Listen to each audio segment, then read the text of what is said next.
Hello, good morning and welcome to Newsfile. This is your most authoritative news analysis platform, and here on Newsfile we put Ghana first. I'm Samson Lardy Anyenini, and this morning we are interrogating and seeking to elevate the discussion on fighting galamsey and meaning it. Fighting galamsey and the fight being real.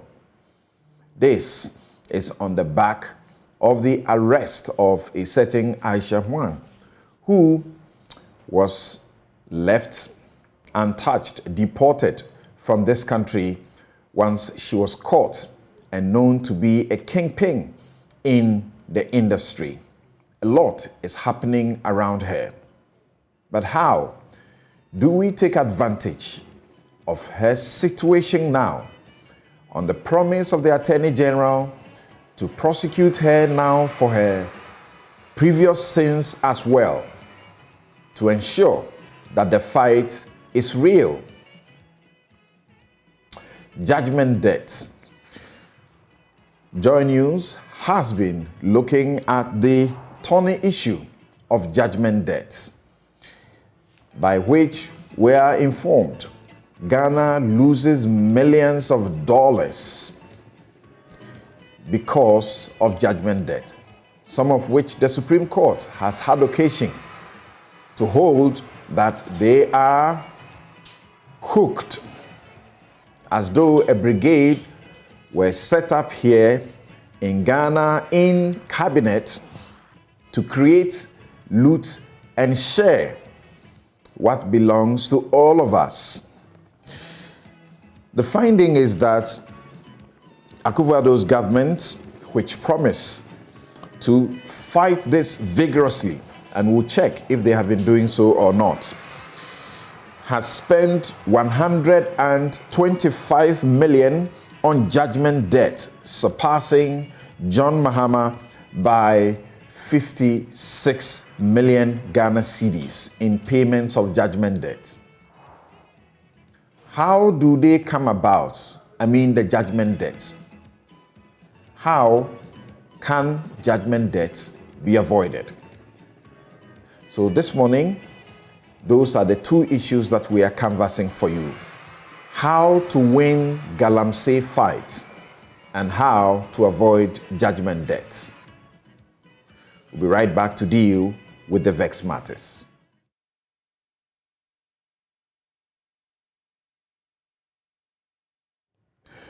Welcome once again. This is Newsfile. It's your most authoritative news analysis platform, and here on Newsfile, we put Ghana first.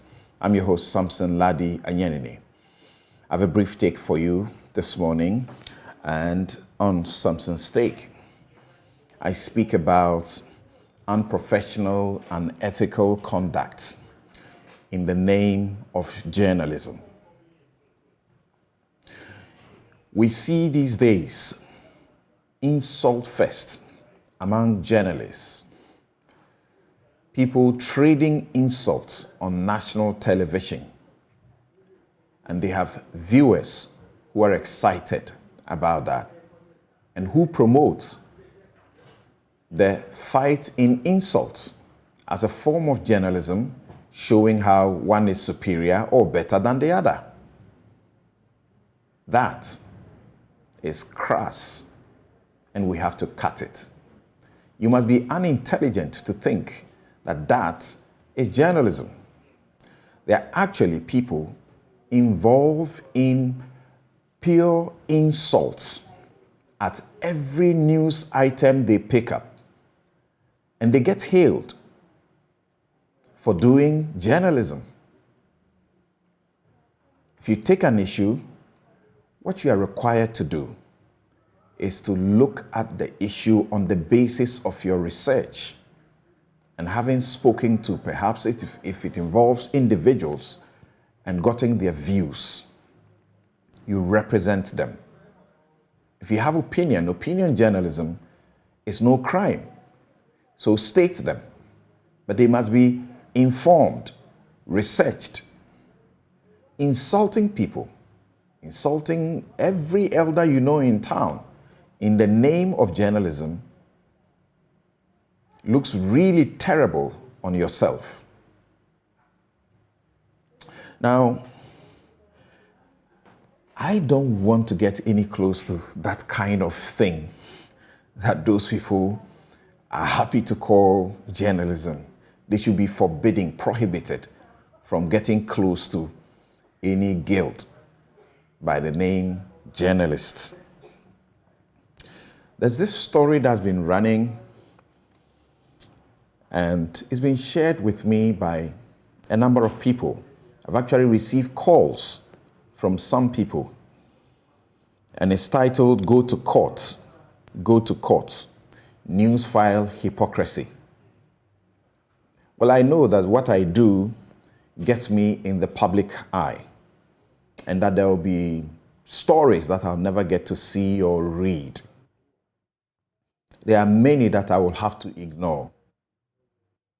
That, for me, is a fact of the place that I find myself.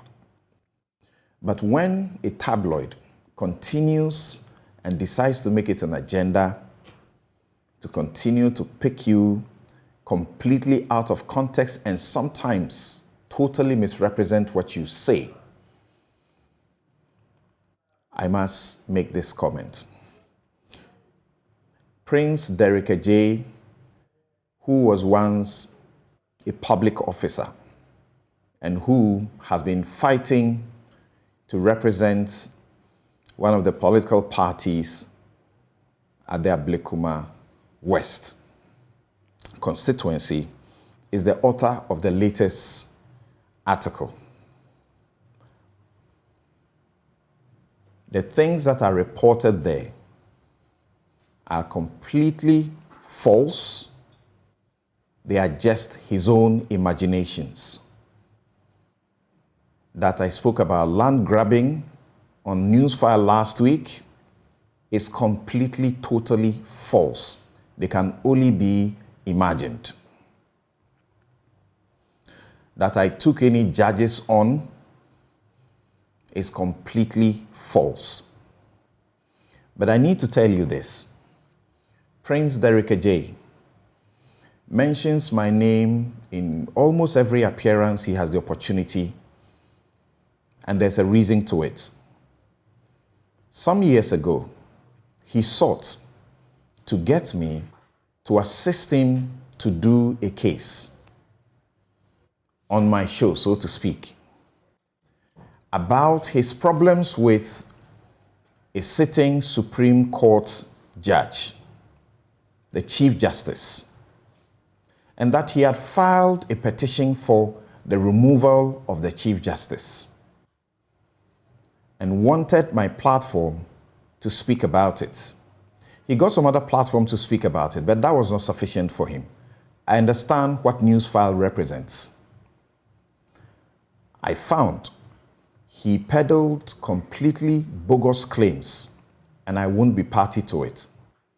He kept sending me messages almost every Saturday asking me to speak about it so that it will get the mileage he wanted. I declined because I will not be party to propaganda. Now, in the course of that, he got angry and began to insult me. So I blocked him, completely blocked him. I warned him, he didn't take it, so I blocked him.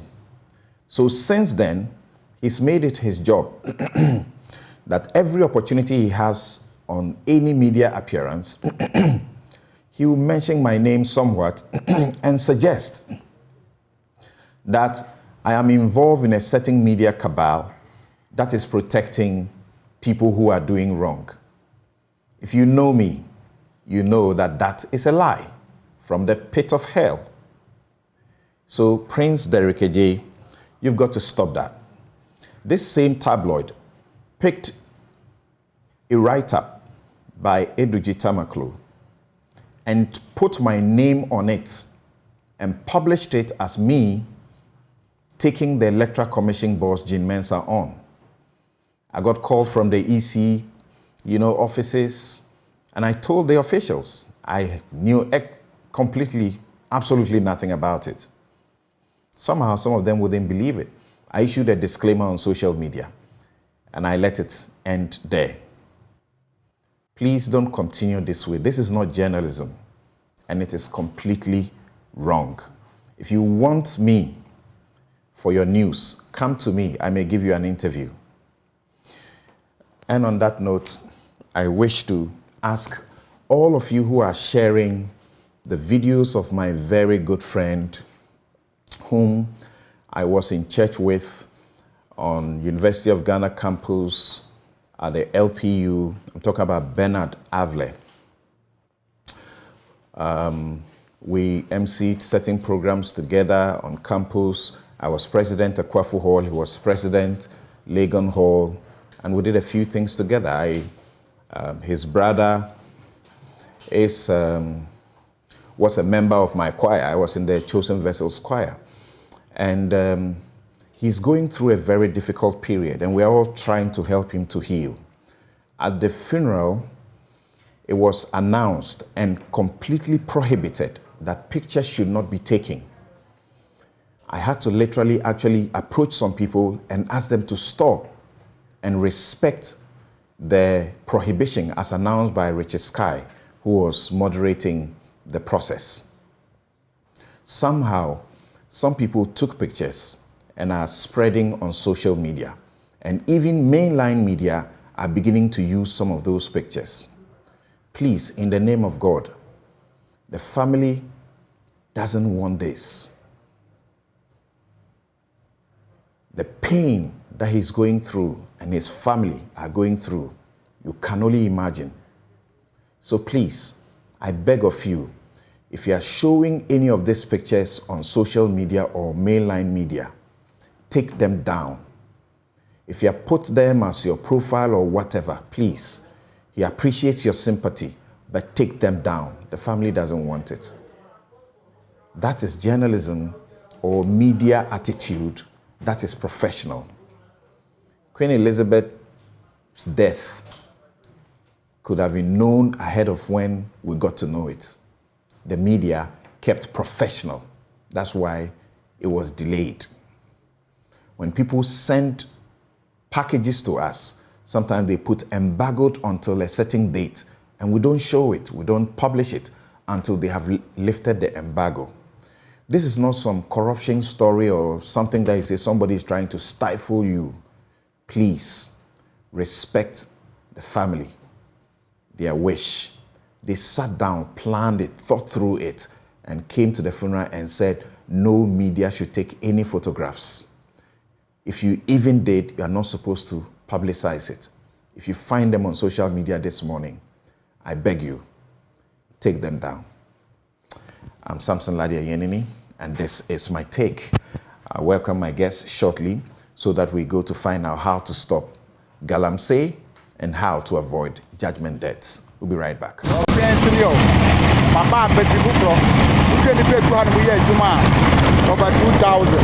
This video showing a number of water polluting mining equipment operating on the Offin centers on a fact-finding mission. We found the location at Abompe, a small village in the Achumampunwa district of Ashanti. Despite a security operation here, a bird's eye view revealed a number of Shangfan operators working with impunity directly in the river at various portions of the highly polluted resource. So this is the Offin River. And it will shock you to know that this used to be very, very clean. But now, as in this bottle, you could see the color of the river. Residents like Abeliko Kwame, a farmer at Abesua, are directly affected by the pollution of the river. He tells me they've arrested the illegal miners many times but did not receive the support of local leaders. We asked for reinforcement from local leaders, the assembly member and the unit committee members before the operation, but they didn't mind us. After we drove them out of Abumpi, Intabanu and other villages, We reported to the DCE of Makraso and police commander, but they did not assist us. Now they are back, working actively at Abesua number 1 and 2 and Abumpe number 1 and 2. At Kojo Krum, some of the miners polluting the river escaped into the offing at the site of our team. Local leaders like Beposo Ochame Ajenim Boatin denies knowledge of the problem.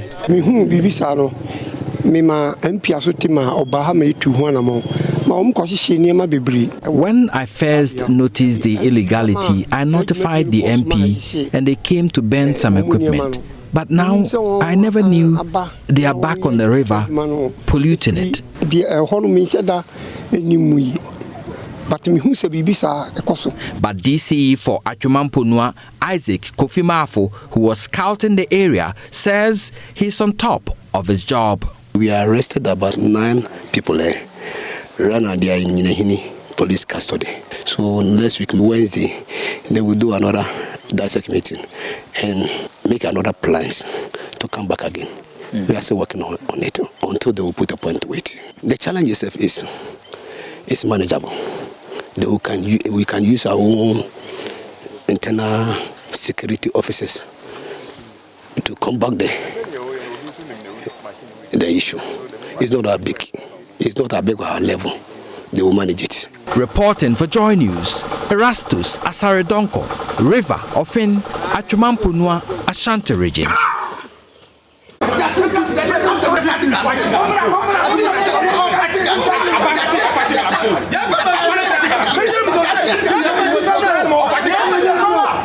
These are angry and disappointed constituency executive of the National Patriotic Party in the Elembele district of the Western Region, who have been here at the Western Region Police Command for more than 10 hours, waiting in anticipation of a possible release of the DCE and 4 others. Tempest rising. Almost all offices here at the Regional Police Command has been closed. It's past 7:30 p.m. and they are not sure of the fate of Kwesi, Bonzo and the 4. Now, party will be this year, I don't want to was for some fighting. I'm saying, Papa Chill, and 8 o'clock. The person has a abundance here. And the party is what I tell you, the party is not what time for. I'm telling you, local say, if President Kufado thinks it's regional chairman and regional ministers are fighting, I'm saying he's lying. I'm going to this is you say excavator no way ho we say way ho excavator ne hu o ko chapacha for evidence sake ma invite me about police we are here around 8-9 o'clock a.m. as I'm speaking.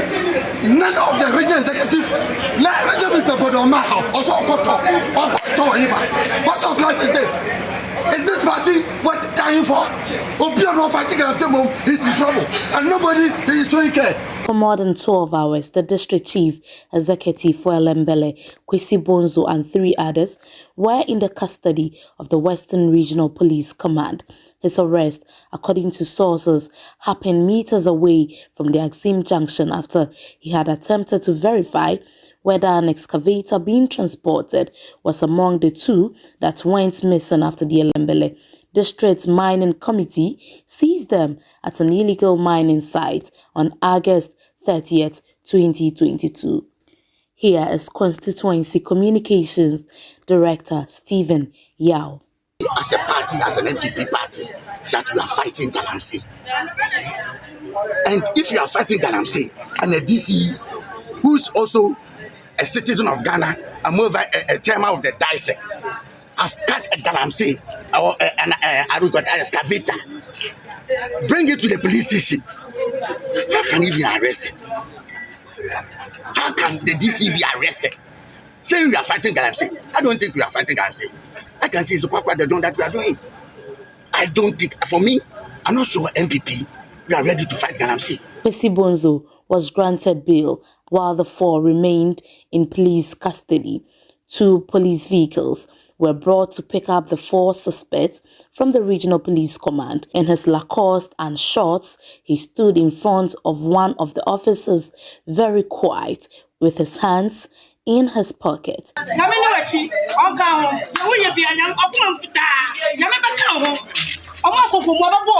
He has been charged with 5 counts, according to his counsel, Salome Erica Abeka. Yes, so finally, all the 5 accused persons have been charged, and their charge statements have been taken.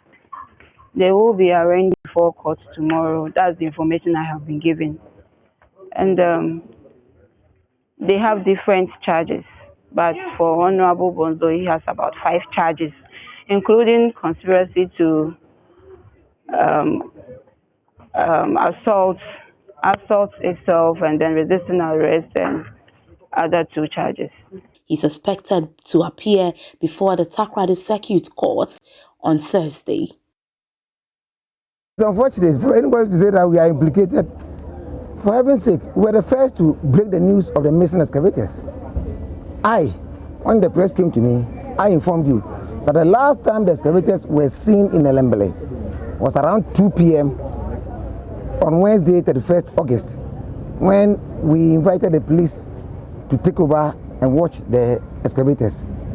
Subsequently, there has been several discrepancies in the account. And after that, the police issued a statement that myself, Mr. Penny, who is a member of the District Small Scale Mining Committee, who is the one who went to the illegal mining site and impounded excavators, we are under investigation, plus one other person who happens to be the NIB officer.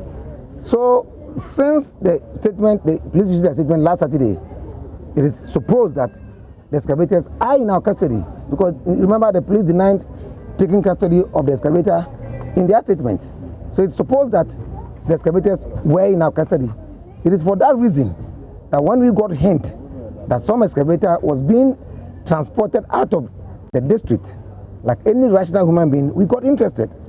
Because in the first place, the police, through a statement, has said that the excavators is in our custody, that we never handed over any excavator to police custody. And this was a written statement issued by the police. I think it's unfortunate. Maybe every misfortune comes with its own blessing. Meanwhile, there's one more excavator to be found. We have confidence that the same process through which they found the one excavator, they will use the same process to find the second excavator. And then also, the owners of the excavators must be found and brought to book. There's different charges for the 4 of them, but then one paramount charge that runs through most of them is the offensive conduct, like they have exhibited conduct and then conspiracy to commit crime to wage offensive conduct. We were told we heard 5 charges have been dropped. Do you have this piece of information? None that I'm aware. I have not been told anything. I have not been told that these charges against the Honorable DG.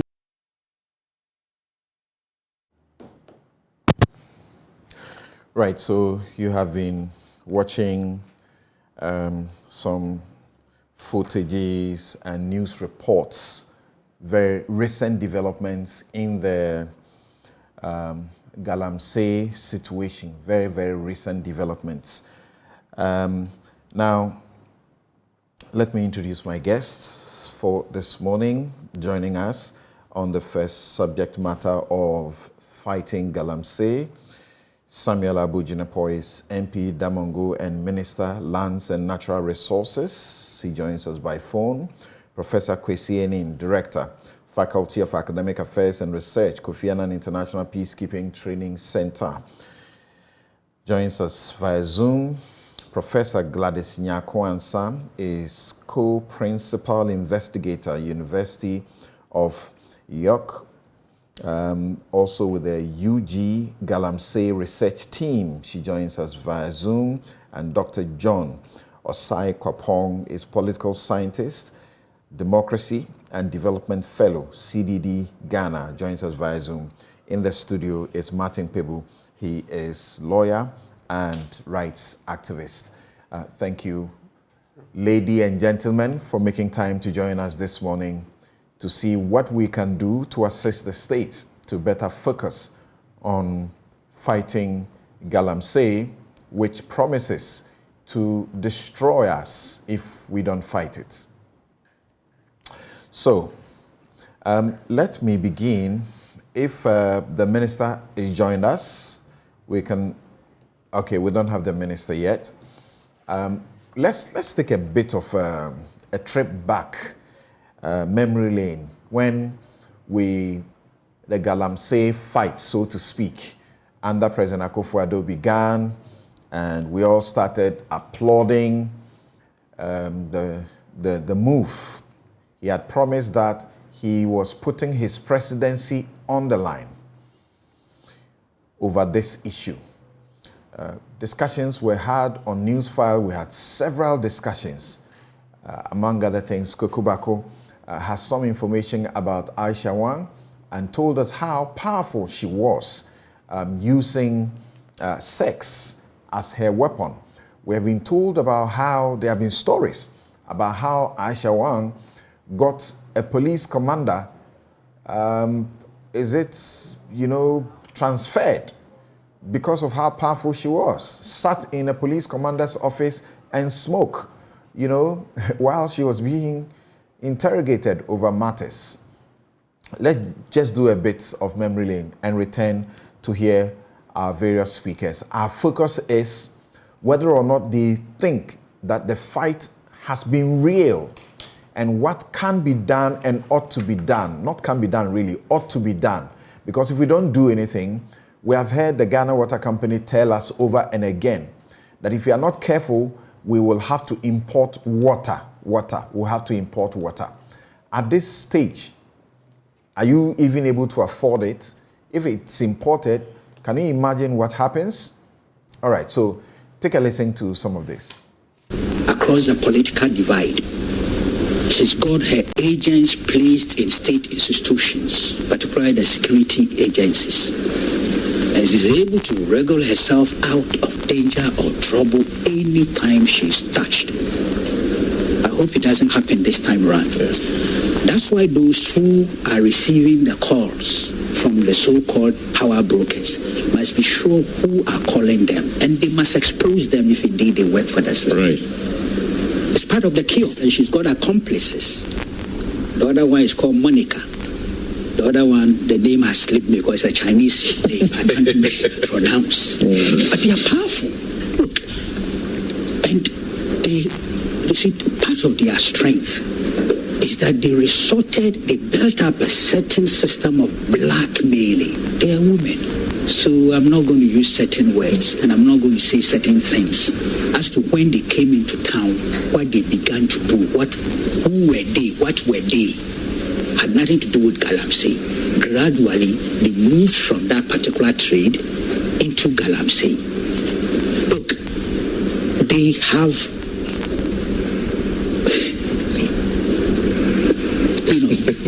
they have video and audio recordings of people who are powerful, of people who have been entrusted with responsibilities to protect us as a people. I'm telling you, that's how dangerous the game is. And that is where the strength, the power of these Chinese women are coming from. They have entrapped them in videos containing what? Sex. They have video and audio recordings of their conversations with some strategically placed persons from then and now, and some they are having sex with, or they have girls, some mainly Chinese, who they brought into town, who sleep with these big men or big guys well placed, and they have them, and they use it to blackmail our big men into submission. That's how powerful they have become. And that, why will you want tomorrow to arrest any Ghanaian associated with illegal mining? What will you do when you cannot do this to a Chinese national who has with impunity disrespected our law, helped in polluting our environment, probably even in some of their activities? Lives may have been lost in those particular areas. And we cannot hold Aisha Wang accountable. Ghana, under Nana Akufo-Addo cannot hold Aisha Wong, an illegal known Galamsey kingpin, accountable. Then who else can you hold accountable in this country? It makes a mockery of the presence when he said that he was determined to fight Galamsey. As Parliament resumes, I'll file a question in the name of the minority leader for the Minister of Interior to provide the list of foreign nationals arrested and being prosecuted. So these are state agents who are almost untouchable. Because if we go back to the 2017-2018 escape of Aisha Wong, and the argument that she has been released because we were looking for the Sino-Hydro loan, and that where she should be to be prosecuted, it could affect the loan, then Aisha is not an ordinary Chinese gangster. She's an agent of the state. She's a spy. And her expertise is in economic warfare, deliberately destroying our environment and our water bodies through Galamsey, so that the cyanide and the mercury will go through our underground water, come through the food chain, and destroy the cocoa crop. And we know that Japan in particular, that loved our cocoa beans, is now disturbed because they found traces of chemicals in our cocoa beans. We have a law. It was amended in 2019, which is the mining law. And it says that when foreigners that are arrested for illegal mining or for breaking the mining laws of the country, there's a minimum sentence of 25 years, which they must serve in Ghanaian jails before they are let out. This was 2019, and there was a whole lot of hullabaloo about it. So how did this woman end up being sent up or allowing to go? And we take it that maybe she left before this law came into effect. Then how on earth, in just last month in July, when I read this report from the Fourth Estate, that only 2 out of the people who had been arrested for destroying our country, the Chinese nationals especially, only 2 were in our jails. And you can imagine, this mustn't happen. We are talking about such a high-profile person who was allegedly deported by the same government. When they should have been prosecuting her, they filed a nolle prosequi and claimed to have deported her. Now we are even questioning, where's the evidence that she was really deported back to China? We are demanding evidence. And you see, I know that in deportation, there are some bilateral agreements, terms of deportation, where you cannot re-enter the country you are being deported from. Those of you who are covered with the Susudis affair, for example, when Michael Susudis was deported from the United States of America, one of the terms of the agreement was that he cannot re-enter the United States of America in his entire life, and he has not been able to, and he will not even try to do that. So how is it that if Aisha Wong was really deported, she is able to find her way back here, obtains a Ghana card? I mean, can you believe it? It's like a scene in a Hollywood movie. If this was a movie, we would say that the script writers have exaggerated and that they really, expanded the frontiers of big time. Are you doubting? I mean, as minority in parliament, you doubt that indeed the extradition process or perhaps a deportation was genuine? Is that the position? At this point, we are very doubtful of every matter. Look, Aisha Wong, is clear that she had very deep roots and she has allies. Right. So those were some sounds from the past and some to just in the course of the week. You hear the minority leader, Samuel Okudzeto-Ablakwa, and, so let me go to the phone, to the discussion right away. And I'd like to begin with Professor Gladys Nyako-Ansah. who is co-principal investigator, University of York, UG Galamsey Research Team. Thank you for making time to join us this morning.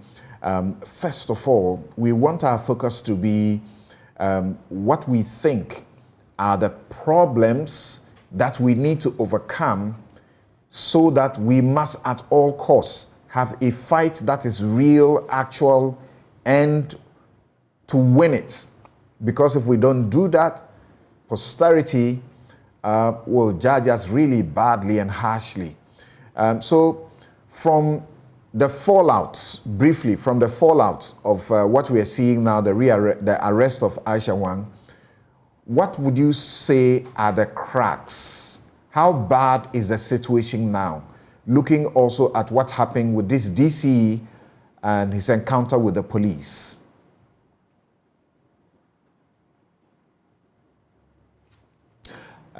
Prof, please unmute your microphone.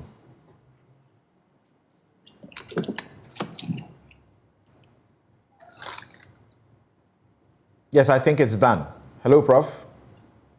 Hello. Yes, we can hear you very clearly. All right. Can you please repeat the set of questions? Right. So looking at the arrest, the return of Aisha Wang, and what has happened as regards DC Bonzo, what do you find to be the lapses, the weaknesses in the so-called fight that we need to check to be on the path to winning this fight? Thank you very much. A year ago, on this same platform, I said one major thing, that what we are calling a fight, if we want to win, we must involve local people. Now, let me play the devil's advocate. We are calling it illegal mining, fight against illegal mining. What makes it illegal? Is it the people who mine, the processes involved in the mining, or the act of mining itself? So my grandmother gave me a piece of land, and I've been farming that land. I know that there is diamond, there is gold in that land. But my grandmother told me, farm on the land for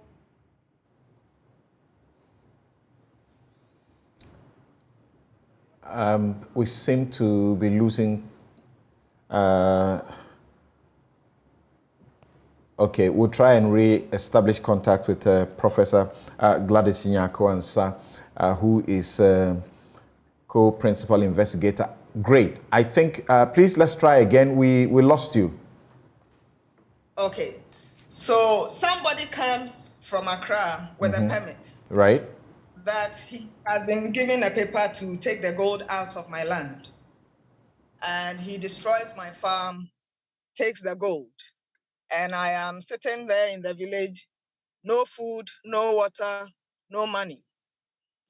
So if my neighbor sees that there is gold in her farm, and she also thinks that she will not wait for somebody to come from Accra to take the gold, he will take it by himself. Then what happens? I don't know if you see the dimensions of the fight, the complexities involved.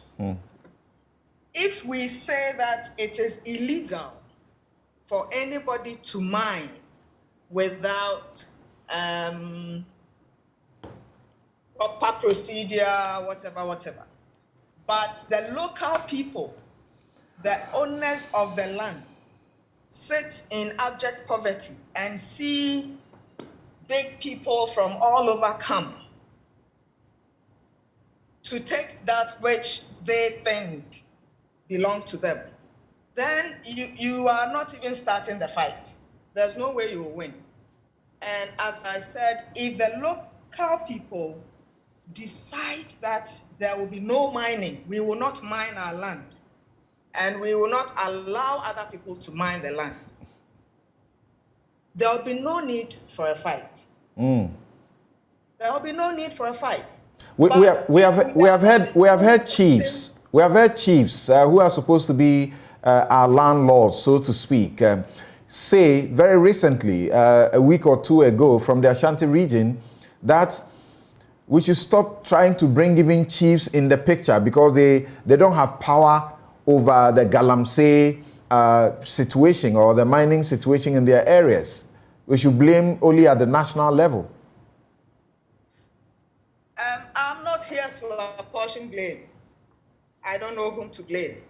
But I want us to really look at this whole fight. Who are the members? I asked that question last year. Who are the actors involved in the fight? Who is fighting who?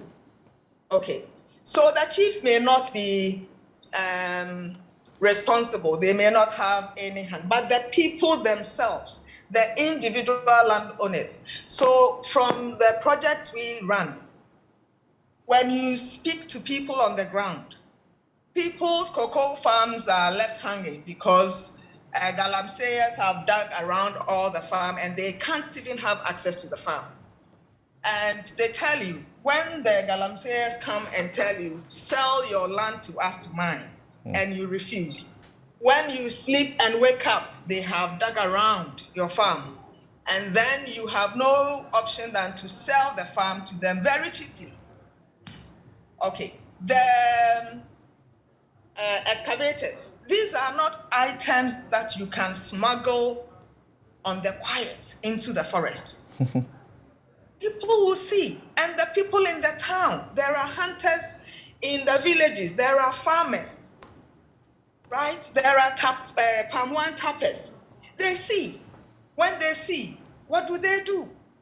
If we really want to win the fight, so-called fight, engage the people and let the engagement be genuine. Don't let us do something to represent something, because the people are not fools. Forgive my words, for lack of a better word. So when they see that you are only using them as a means to an end, then they refuse to play along, and they also do what you are doing, and they can do it better. When the police goes to do an operation, morning, maximum 5 hours. We have 24 hours in a day. So maximum 10 hours. The rest of the 14 hours, where will you be? So when you are sleeping, they are digging, and so on and so forth. So we need to have a more serious conversation about this. Forget about sending police to fight. What we say we want to do, let us mean it. If we mean what we say we want to do, the people who live in the galamsey areas, they are not happy with the situation. Well, I have visited a number of the places where galamsey occurs. It is very sad. It is very sad. Farmers have to buy pure water to go and mix chemicals, weedicides and things to spray their farms. Really? They have to buy, yes. Where is this? Etiwa West. Oh, Lord. That's where we worked. They have to buy pure water, not just to drink, but so they can mix agrochemicals, to spray their farms, pesticides and so on and so forth. They have to buy pure water. So farming then becomes unattractive. And in a country where you have a large number of young people who are unemployed and they can't even see farming as an alternative, well, they just jump onto the galamsey bandwagon and it becomes difficult to control anybody and anything. So let us mean the things we say. If we don't mean to do them, let's keep quiet about it and let's stop spending so much money. But if we really mean to do it, then let us do it the way we know we ought to do it. This morning when you started your program, you played one of the patriotic songs I knew when I was a young person. Right. I want to challenge you and multimedia. There's another song. There are more patriotic songs.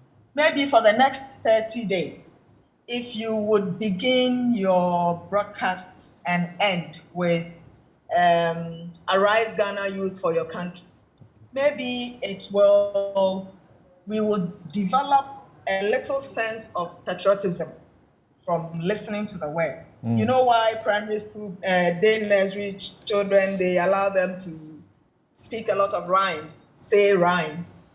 There is a connection between what you hear, what you say, and how you behave.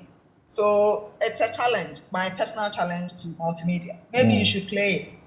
Every program, play a bit of it. Arise, Ghana youth, for your country.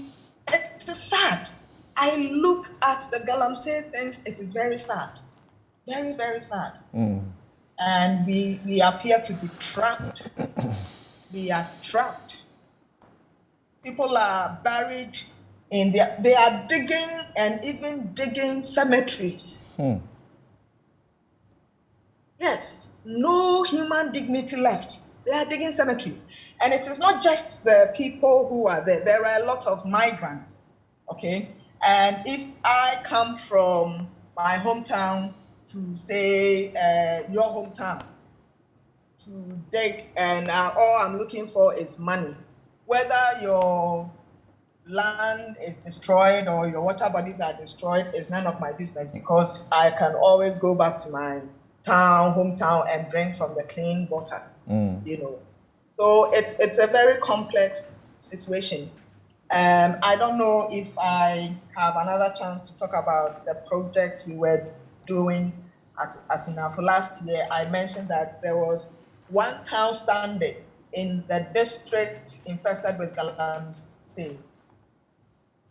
They had said no vehemently to mining of any sort, legal or illegal. But as we speak, things are not the same.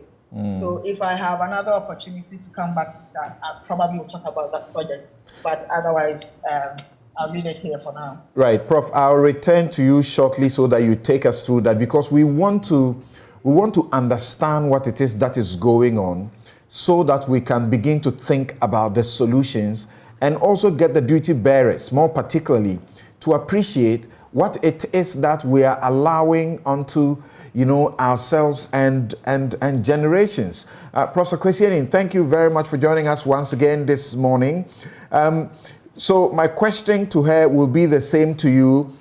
Looking at Aisha Wan being arrested now, and thankfully the Attorney General makes a very reassuring, you know, promise that she will not only be prosecuted for her present sins, but her previous sins as well.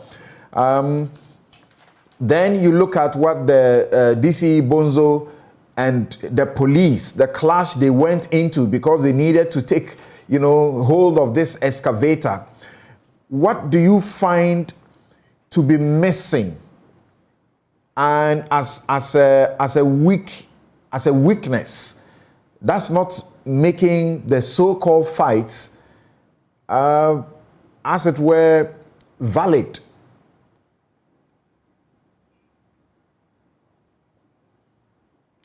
Hello, Professor Anyenini. Please unmute your mic.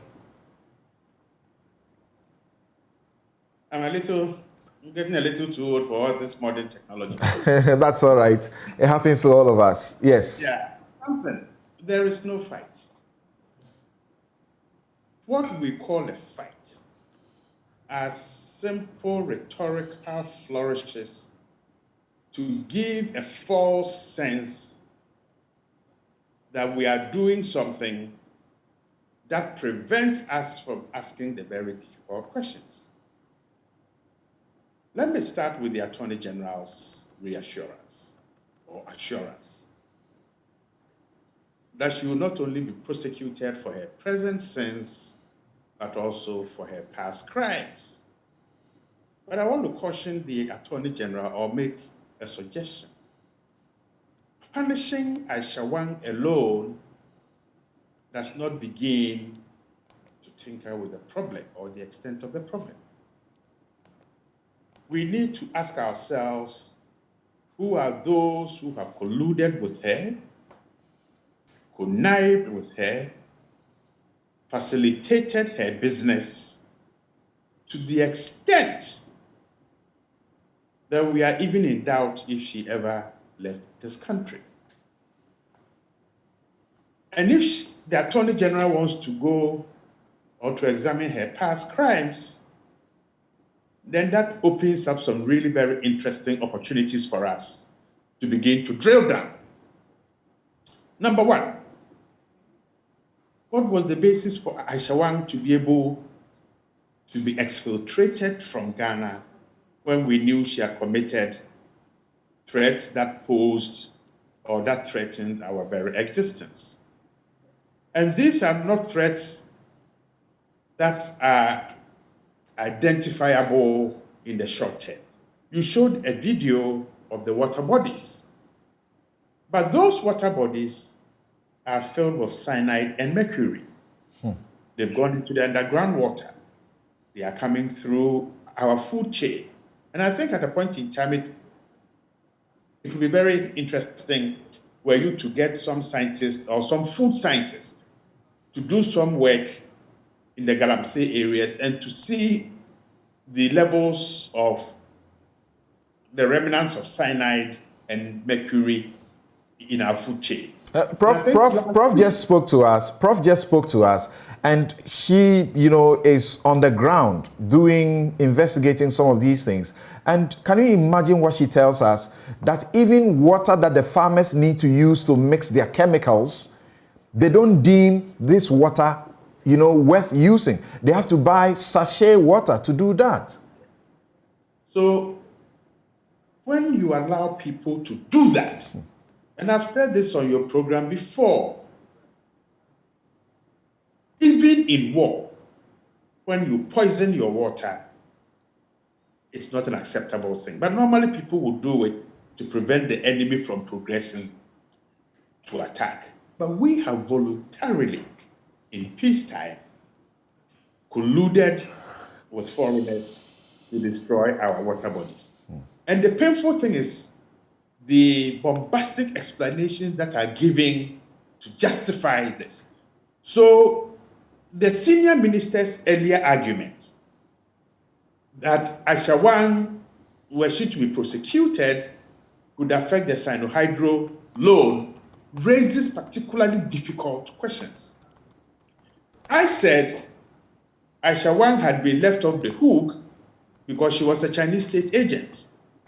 And Pidanso says, Vladimir Pidanso, my senior brother, that she is not intelligent enough to be a state agent. Now, that opens up even more disturbing things.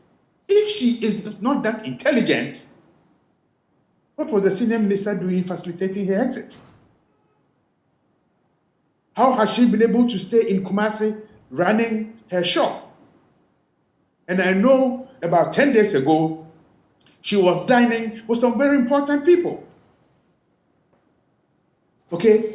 Now, if that is the hallmark of a woman who is unintelligent, then what is the IQ level of those that we have put our trust in? But Samson, I'm also disturbed about the amazing rapidity with which state institutions that had failed to act suddenly claim to be acting. In whose interest? Is it in their selfish interest so that they close the gap that exposes them? And I've asked or requested IGP Dr. Dampare to investigate this assertion by a minor that this woman was able to get a commander transferred. Okay, now, if that is true, then the very edifice of this state, those who should be protecting us, those that we have entrusted with our lives and the lives of generations yet unborn, have failed us and failed us woefully. Something, and that is why I'm arguing, and Martin Pebu and I this morning had a little conversation on TV3, that what the law states as punishment for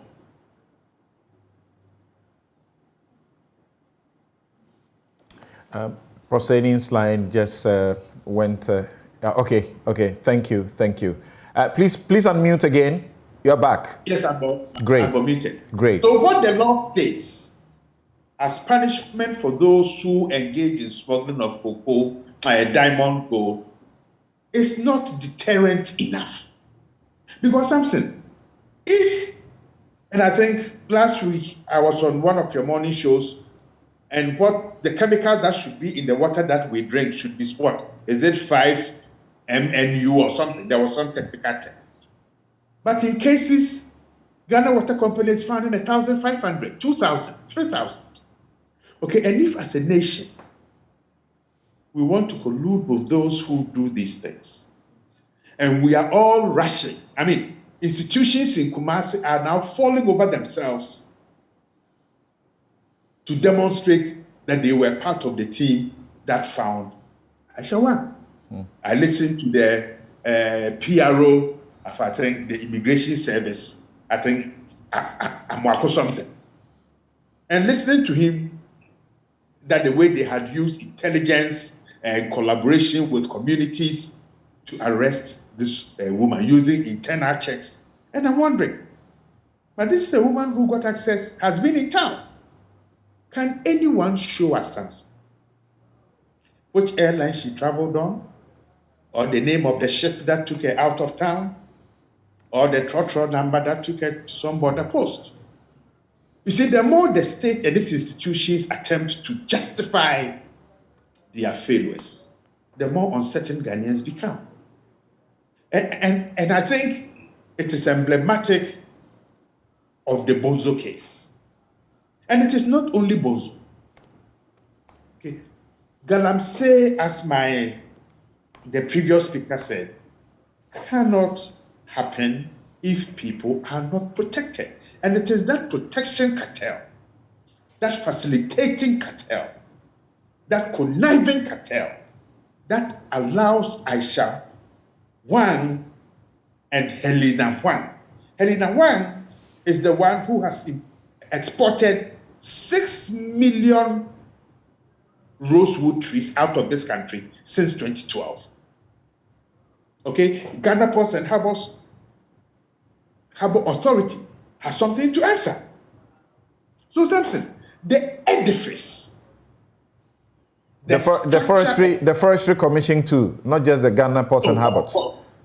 No, I mean, Sir John's alleged will alone shows it.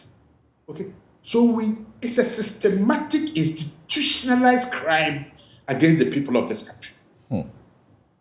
And the report that found out about the rosewood quote that this is a corrupt, institutionalized process that facilitated 6 million trees, rosewood trees, being cut, and all of them sent to China. Now, if this is not a state-supported process to undermine our ability to survive and to thrive, then what is it? So when the Chinese embassy last week says, oh, we don't support our citizens who come here to commit crime, why didn't the embassy issue a statement when the senior minister was sending Aisha Wan out or justifying her exfiltration? No, we don't support that. Keep Aisha Wan here. Okay, I think there's a bigger picture that we are not beginning to look at, but that we should.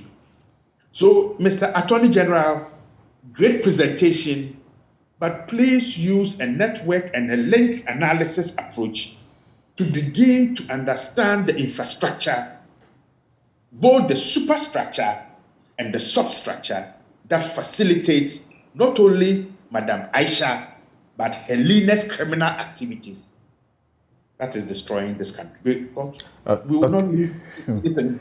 Right. Let me come to Martin Pebu in the studio, and then I'll get to Professor John Osai Kwapong also to share what he also can share with us. And then we will get to the minister. I want the minister to listen to this, our guest. And then after that, the minister should begin to tell us what is being done, what has been done, because we know that the minister, under the direction of the president, as he keeps telling us, has been taking a number of steps. And they are also doing alternative livelihoods for a number of communities. We have seen some of those interesting interventions. But Martin, when you hear, and thanks to the Fourth Estate, that publication by the Media Foundation for West Africa, I believe that they are giving us reason to believe that critical journalism will not die. And they don't do a story, touch it and leave it and go away. They sustain and pursue until we get to the end of that story. They have been using the RTI very, very, very vigorously. And they use the RTI regime to seek information. And data for 2016, 2018, 2019, and 2020, what they have been giving is that we have a total of 220 people who were jailed for illegal mining offenses. Over the period, we have seen, newspaper front pages splash with Chinese. Often, you have a dozen Chinese, 1 or 2 locals who are involved. But what comes as a surprise is that out of this number, 220, there were only 2 Chinese nationals in our jails. And so they, like many people, can't appreciate what exactly is going on. And I'm sure you will take us through the law.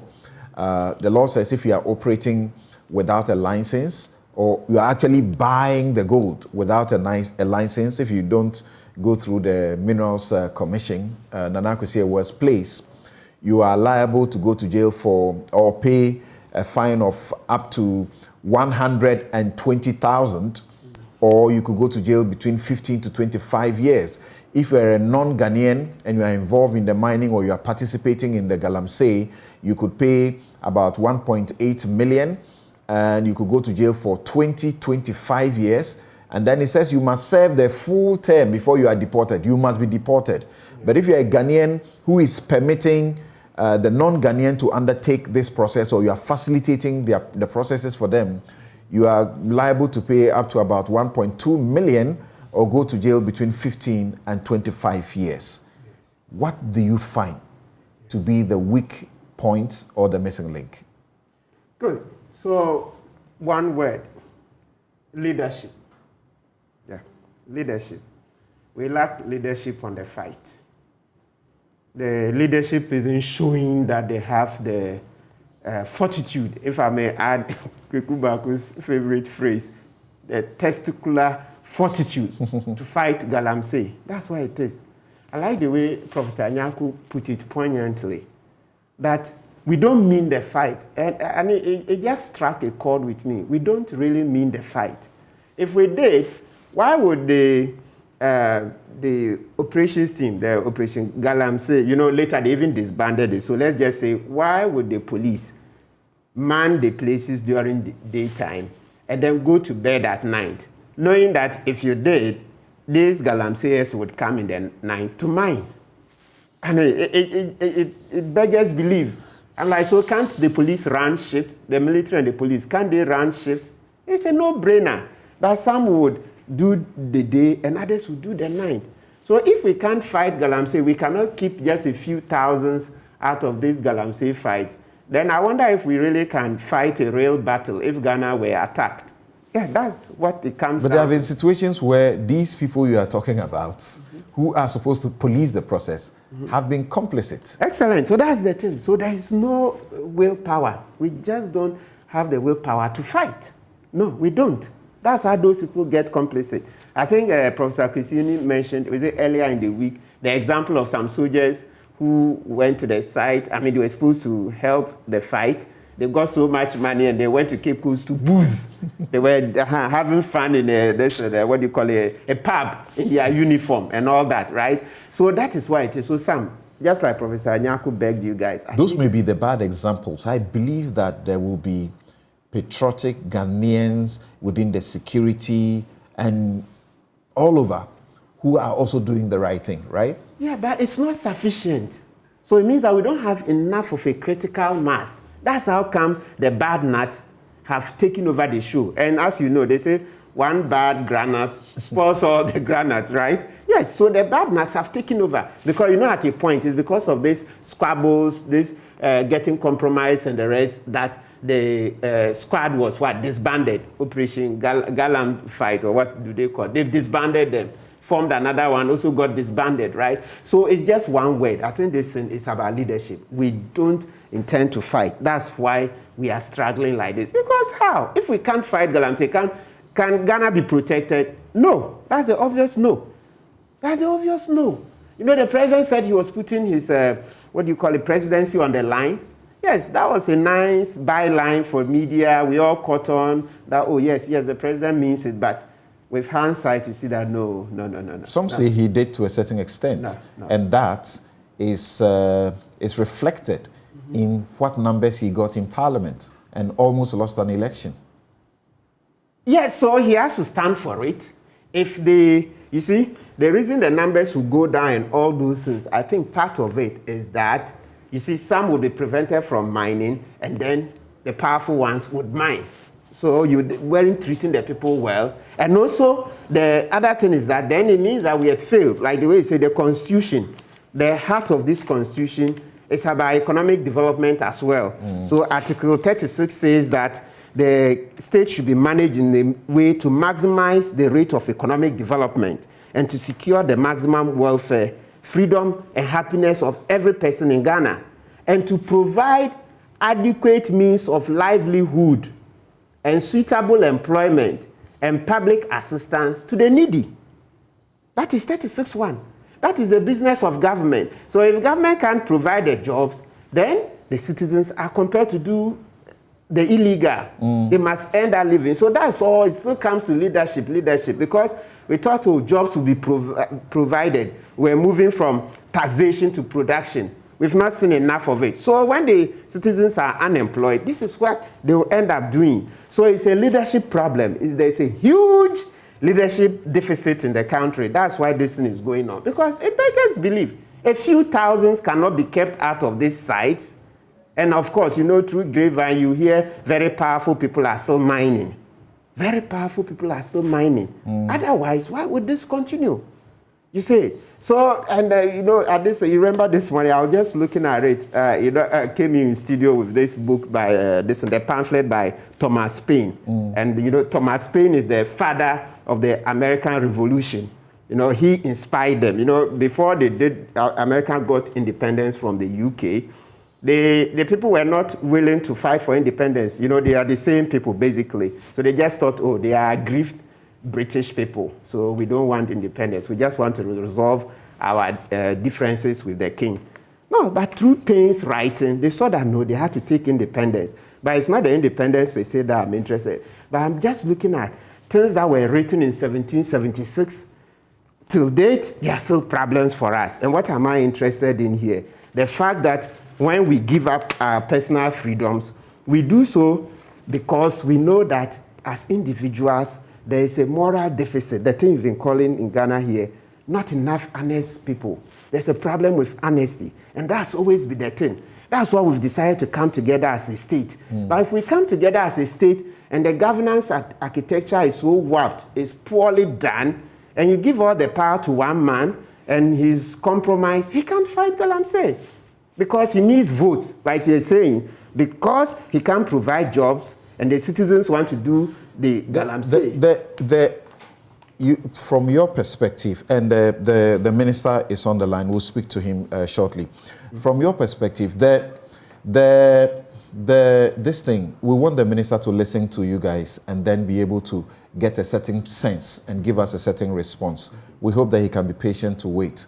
Now, the Attorney General, I'm looking from a perspective where the law as was amended over and again to increase the fines, increase the penalties that people must suffer, you will expect that that is what the state will use.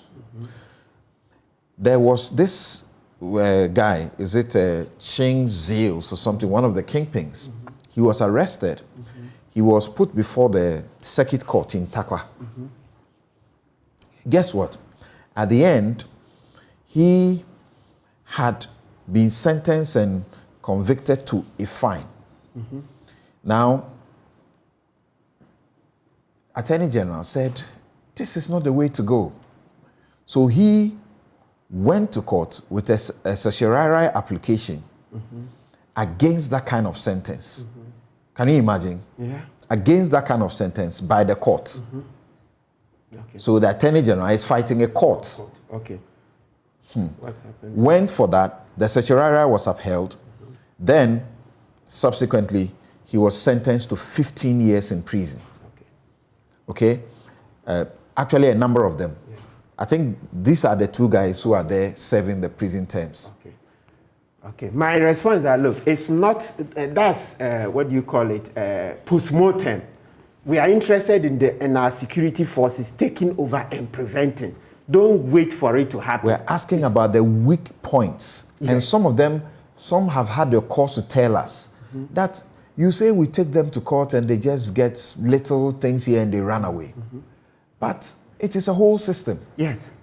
Yes. Here was a judge determining that it was a fine, that was it. But Sam, you see, before this program started, then perhaps that's a problem I've just seen, the gap in the law that I was pointing out to you. Please, and let the lawyers who are listening also check Act 995, the section, that's the amendment. So 99. That's the latest amendment. Yes, 995.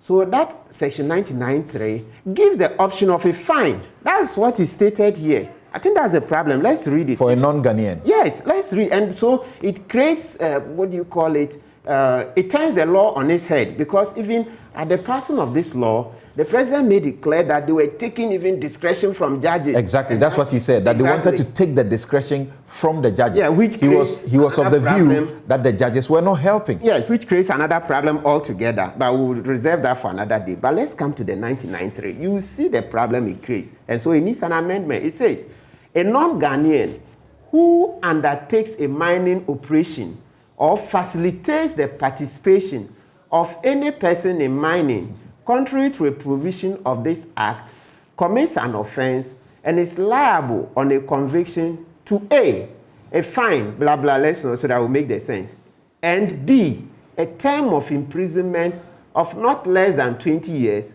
and not more than 25 years. Or, that's where the problem starts, or C, both the fine and the imprisonment. So, as lawyers, we have different schools of thought. There are the literalists, okay? Then the purposive school and all those things of interpreting legislation. Right. So somebody will sit there and say, this is a law you said you were passing to make it more efficient. You didn't see this all, and we all make mistakes. But after seeing it, steps between that time. So you never know that you may be pointing this out to those who must do something now.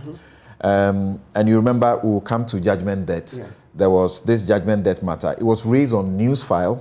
Then the Attorney General heard about it. Okay. He called into the show, and then took steps to take a suit again to overturn it in favor of the state. And the matter I'm talking about was in respect of these two Chinese, Cheng Huang and Chen Zhou. Then there were two non-Chinese, Stephen Arthur and Prince Dennis Ado. So the president said the judges don't seem to want to help. So they wanted to take the discretion away from them.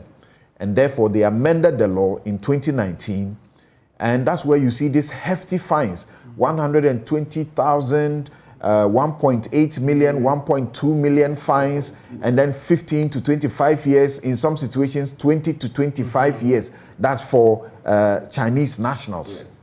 Non-Ghanaian. Yes. Since I hear they are Togolese, Ivorians, and the rest. All right, non-Ghanaians, not exactly Chinese nationals, right. So if you have judges, deciding that it's just a fine, and then the Attorney General has to go to court and fight the court that you can't say just a fine is enough. And then eventually the court upholds his view, and then they get a sentence of 15 years. How is the court system also helping? Now, John Osai-Kwapong, thank you very much. Now, from the 2 incidents that have happened this week, once again, that's my question. From the 2 incidents that have happened this week, what do you think we are not doing right that ought to be looked at again before we raise the minister and get to hear what they have done so far and what they are seeking to do to assure Ghanaians that the water will not continue to be polluted, the environment will not continue to be degraded the manner we are seeing?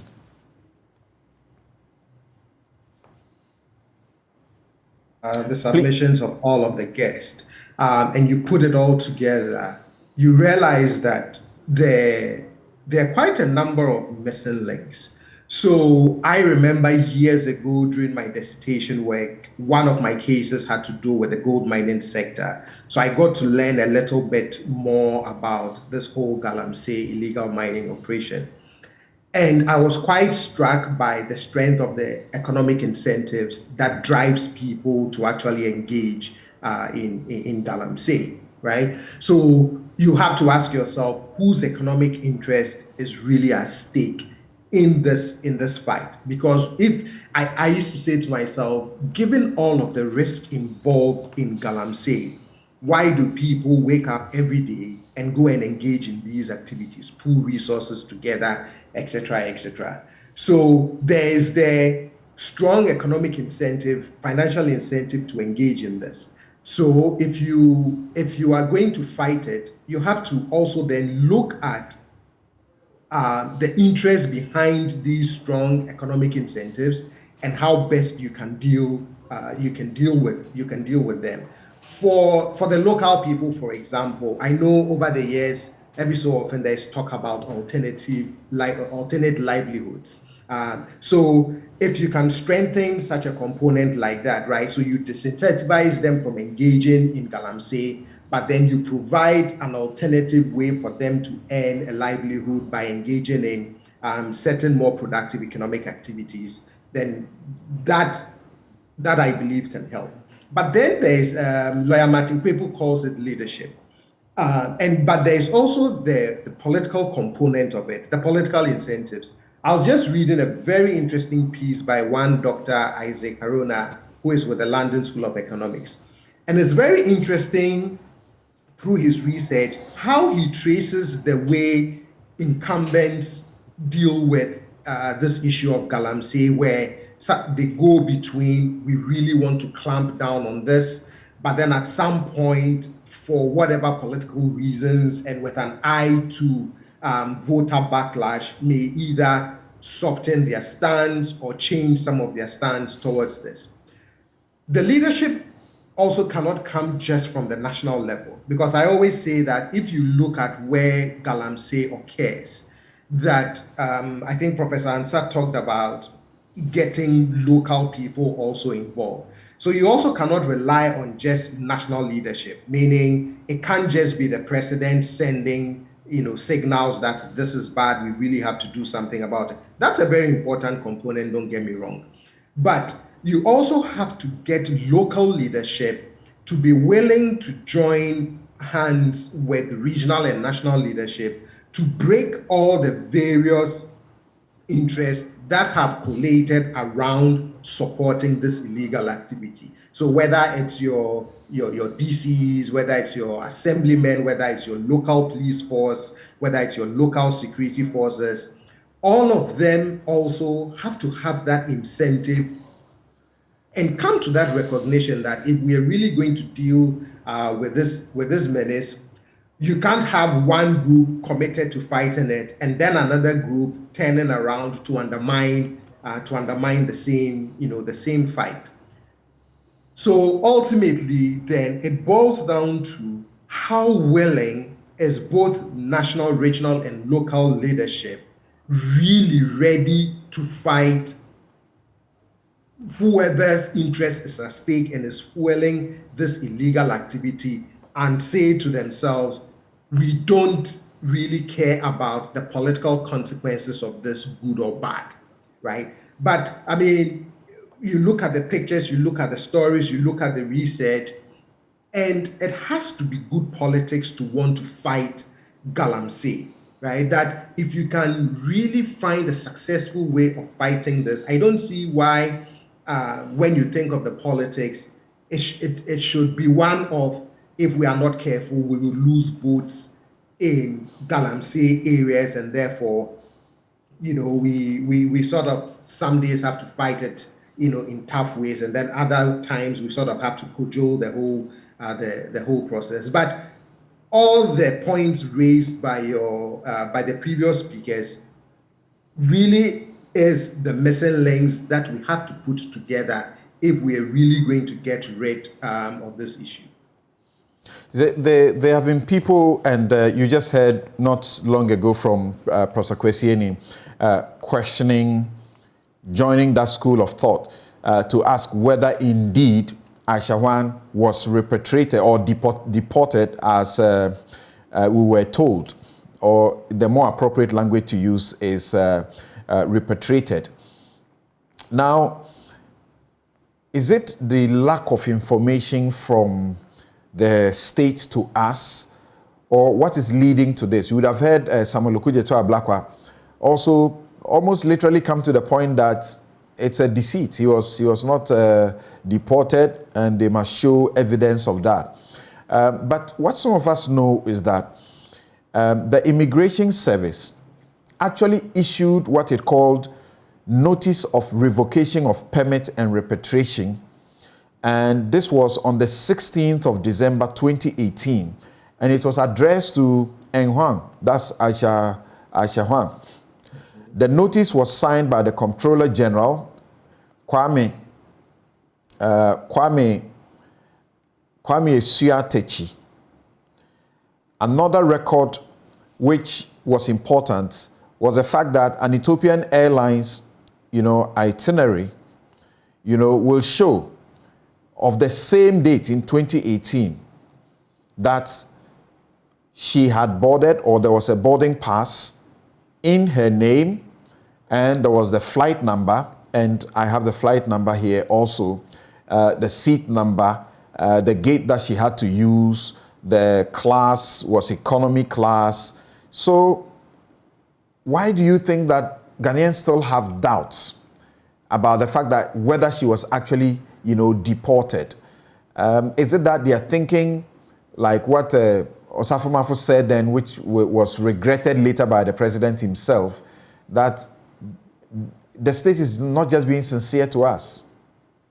Well, one of the things that you would find, and once again I have to quote Afrobarometer, but one of the things you find is that there is also a trust issue when it comes to our governance institutions. So over time, if you look at the percentage of Ghanaians who say they trust institutions a lot, whether it's the courts, whether it's parliament, whether it's the police, whether it's the presidency, you see very low levels of trust, and then also declining levels of trust.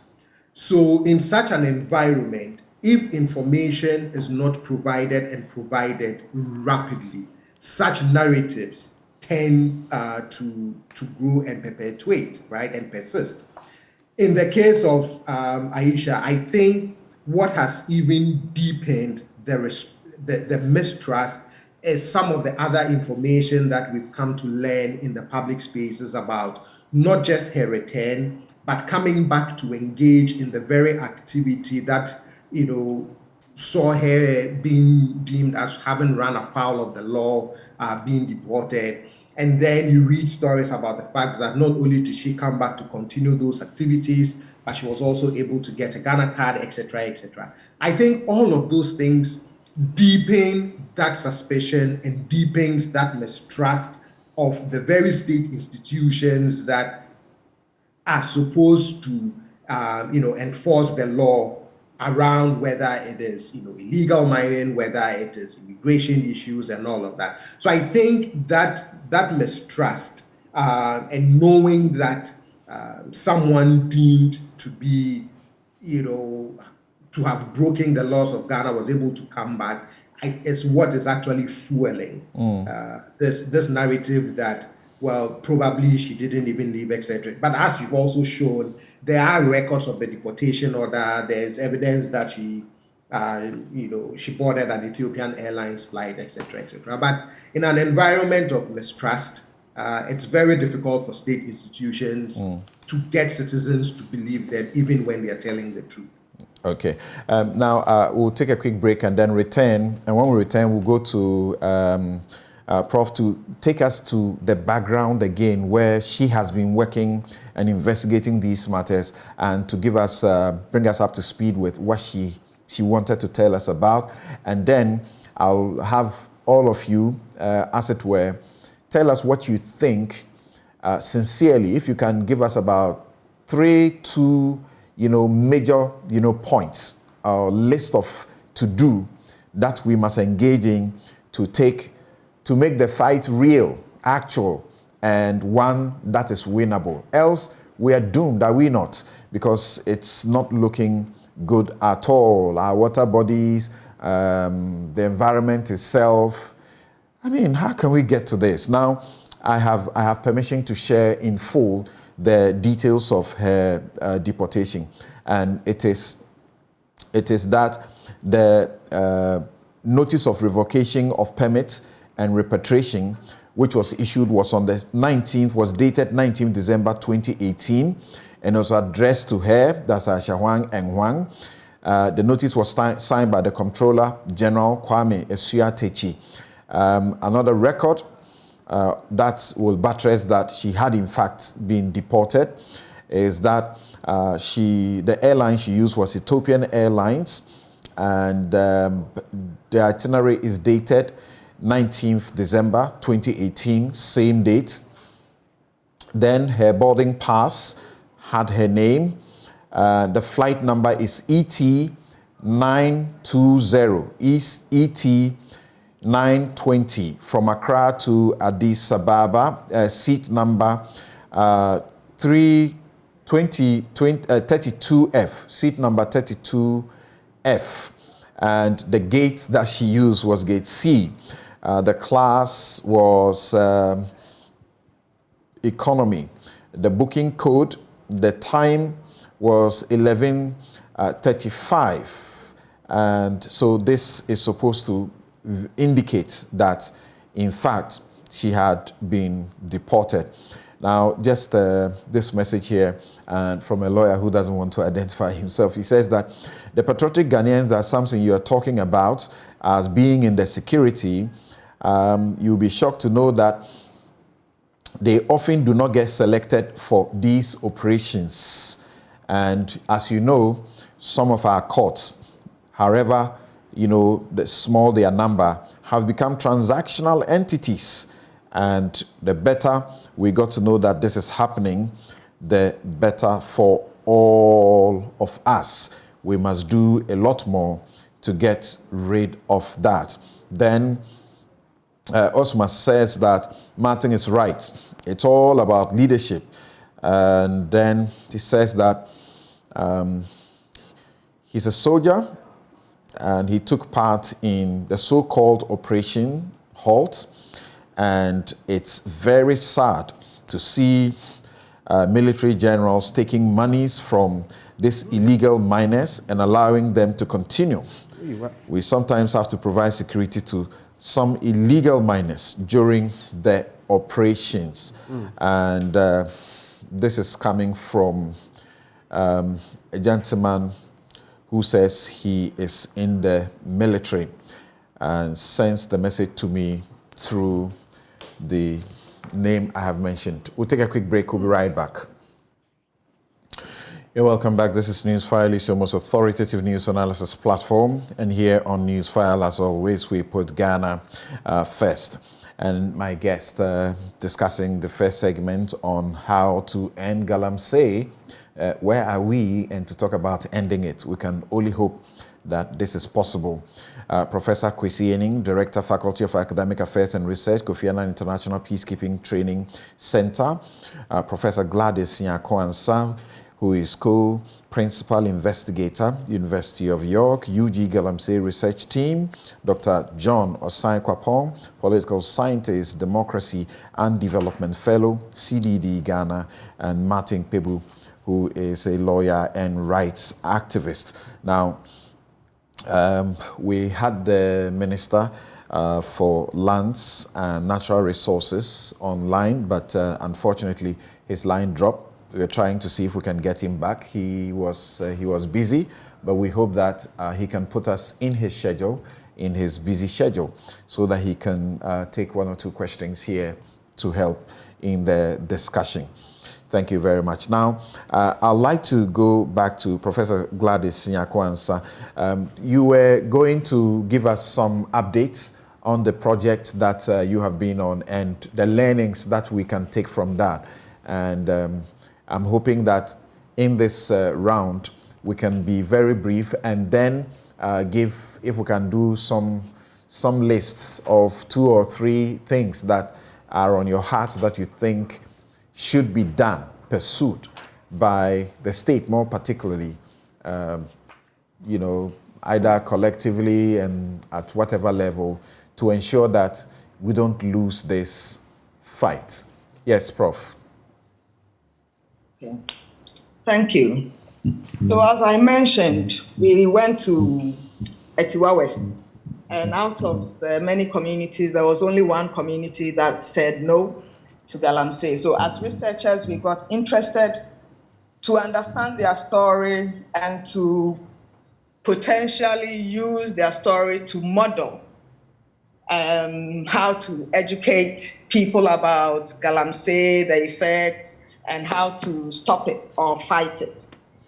So we went there 2019, 2020. By the time we went back last year, after the COVID, things had changed. When we first went, there was a strong opposition. About 90 to 92% of the population in the town were anti-Galamsey. And the age ranges of the people who formed the anti-Galamsey group were from as old as 80 plus and as young as 10. And then there were a few people who were pro-Galamsey. So what we tried to do as researchers was to employ theater to allow the community members, both pro and anti, to tell their stories and to use it as an opportunity to talk about Galamsey to the community itself and potentially to other communities. Now, last year we were there, we tried, we got everybody involved, pro-Galamsey, anti-Galamsey. We planned the play, we rehearsed, everything was in order. The day of the play, during the play to the community, we had invited other communities to be involved. The district chief executive was there, the police commander, NCCE, everybody that mattered was there. Then there was a strong resistance to the point that we could not do the play. We had to pack our things and come back. We got the play reenacted, and we said we could we'll share it with NCCE to use it as an educational material. As we speak, that has not been possible because we can't get clearance in court. Now, between the time that was July last year and now, the tensions in the town have escalated. I'm sure you all read it in the news. There have been fights, gunshots between pro-Galamsey and anti-Galamsey people. Somebody has died, people are in jail. And then a couple of months ago, there was an inauguration of community mining in that town. Now, Samson, tell me, are we fighting? That's why I asked the question, who are the actors in the fight? The people who were anti-Galamsey and were fighting in this town Some are, I don't want to say jail because they've not been tried, but some are behind bars. The rest have scattered. And once they scattered, there was peace. And there is now community mining in this town. From our interaction with the people in the neighboring towns where Galamsey occurs, the complaint is that usually people will come with a permit to do small-scale mining, which is legal. Right. But they never come to do small-scale mining, even large-scale. What they do is to sublease the land to private galamseyers, including Chinese and other foreigners. So the question I keep asking, if we want to win this so-called fight, we must mean it. Mm-hmm. We must. Because we cannot, in one breath, pretend to be fighting, a fight that is not there. Mm. There's no fight. The real people who are fighting, from our research experience, are the community people who were resisting. And now in Nationafo in particular, and I'm sure this happens in many other mining communities, where the local people who resist become a minority in the end, even if their numbers are more than the pro-mining people. Right. And it is because there is power, whether it is money or influence, political, social, I do not know. Mm. But from my experience, this has been the situation. Okay. So let us decide. Maybe we should decide whether there is a fight at all or not. And if there isn't, let's now start a fight, and a real one, and mean it. All right. My concluding remarks, Samson, is that we should, I am throwing a challenge to multimedia. I am reiterating it. Please, sing it, play it for us. All of us, all of us are now youth. Old, young, children, we are now youth. Right. Let us arise, not to fight individuals, but to fight habits that destroy our country, habits that destroy our natural resources, habits that make us unpatriotic. At the bottom of this whole Galamsey thing, I believe, is a spirit of unpatriotism. All right. And if we were patriotic, we would really fight for our natural resources. Right. Thank you. Thank you so very much.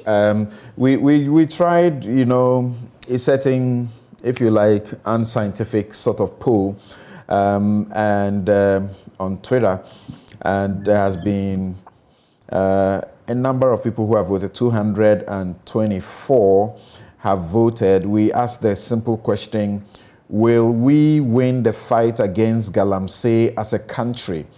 19.6% say yes. 80.4% say no. Does this mirror what people really think is the situation? It looks like what is being used to fight, so to speak, is what must change. I've been listening to some audios in the course of this week that have been sent to us. We're trying to make some verifications, and you see how the party people, and I've been privileged to know beyond now, long before, and I've spoken about it on Newsfile before, where once there's a change in government, you see party people at the local level, chairmen, executives, at places where Galamsey go on, they are the ones who sort of take over and take control over these things. Some of them went as far as a petition coming to the presidency. We spoke to you about that before. During President Mohammed's time, there was a petition for certain people who are party people who were deeply involved to be dealt with. It looks like that is still the situation today. I've listened to some audios. You hear people who are supposed to be DCEs, and as far as they are concerned, this is the time that they can make some good money, because power is not guaranteed that they will be in power after 2024. And the opportunity where to make money is in the Galamsey. And you hear someone supposed to be a DCE encouraging party chairman, to, come in, drafting them into it, that they were seeking money elsewhere to do certain things, they can't find money. And this is where he was guaranteeing that they will get money. And then they had issues with the regional minister, who seemed to be standing in their way somewhat because of certain, sharing ratio of monies that were coming after they had gotten the concessions and handed them to Chinese miners. It's mind-boggling. Some of the stories that you will be introduced to if you get to some of these. Now, let's get to Professor Kwesi Aning.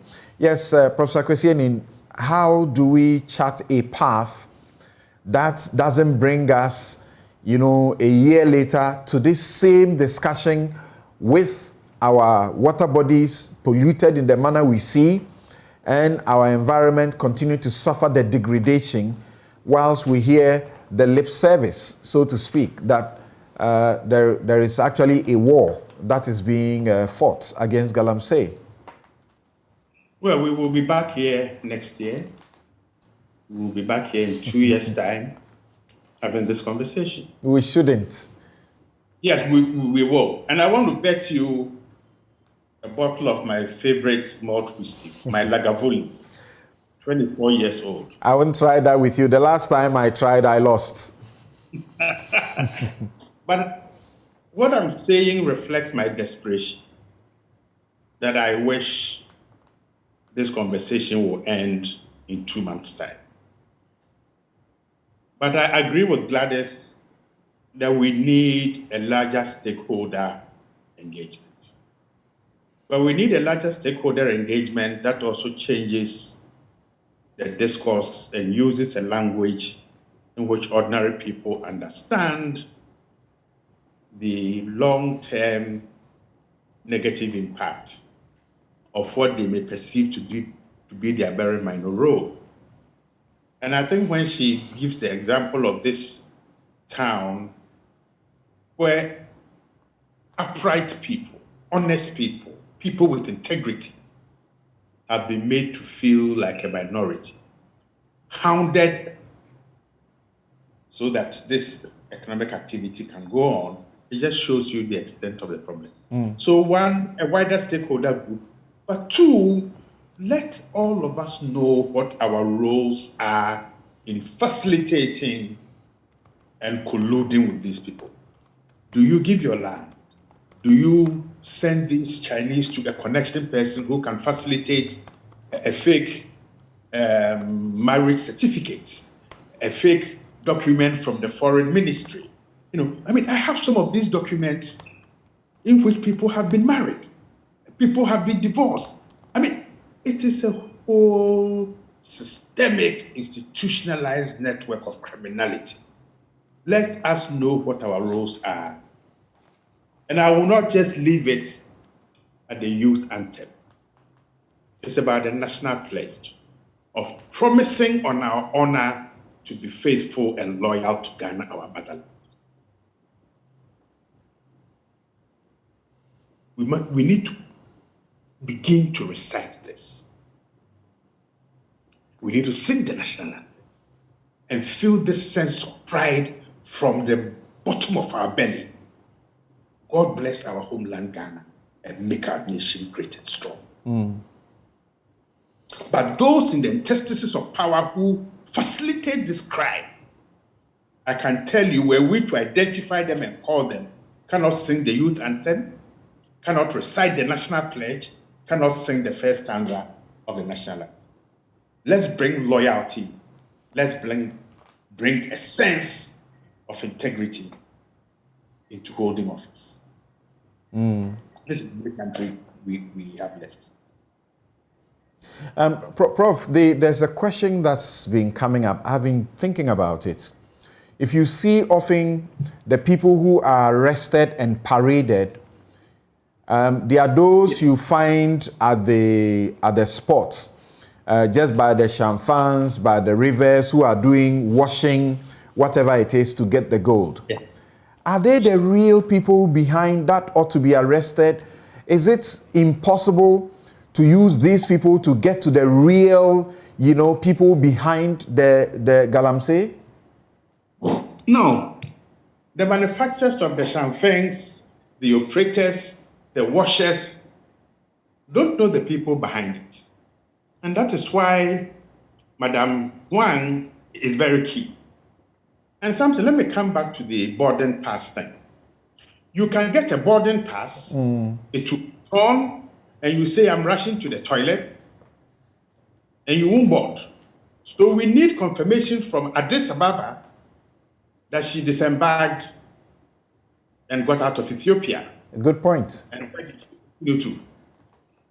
Okay, because for those of us who travel, we know that much as our security at the airport is good, we also basically so human.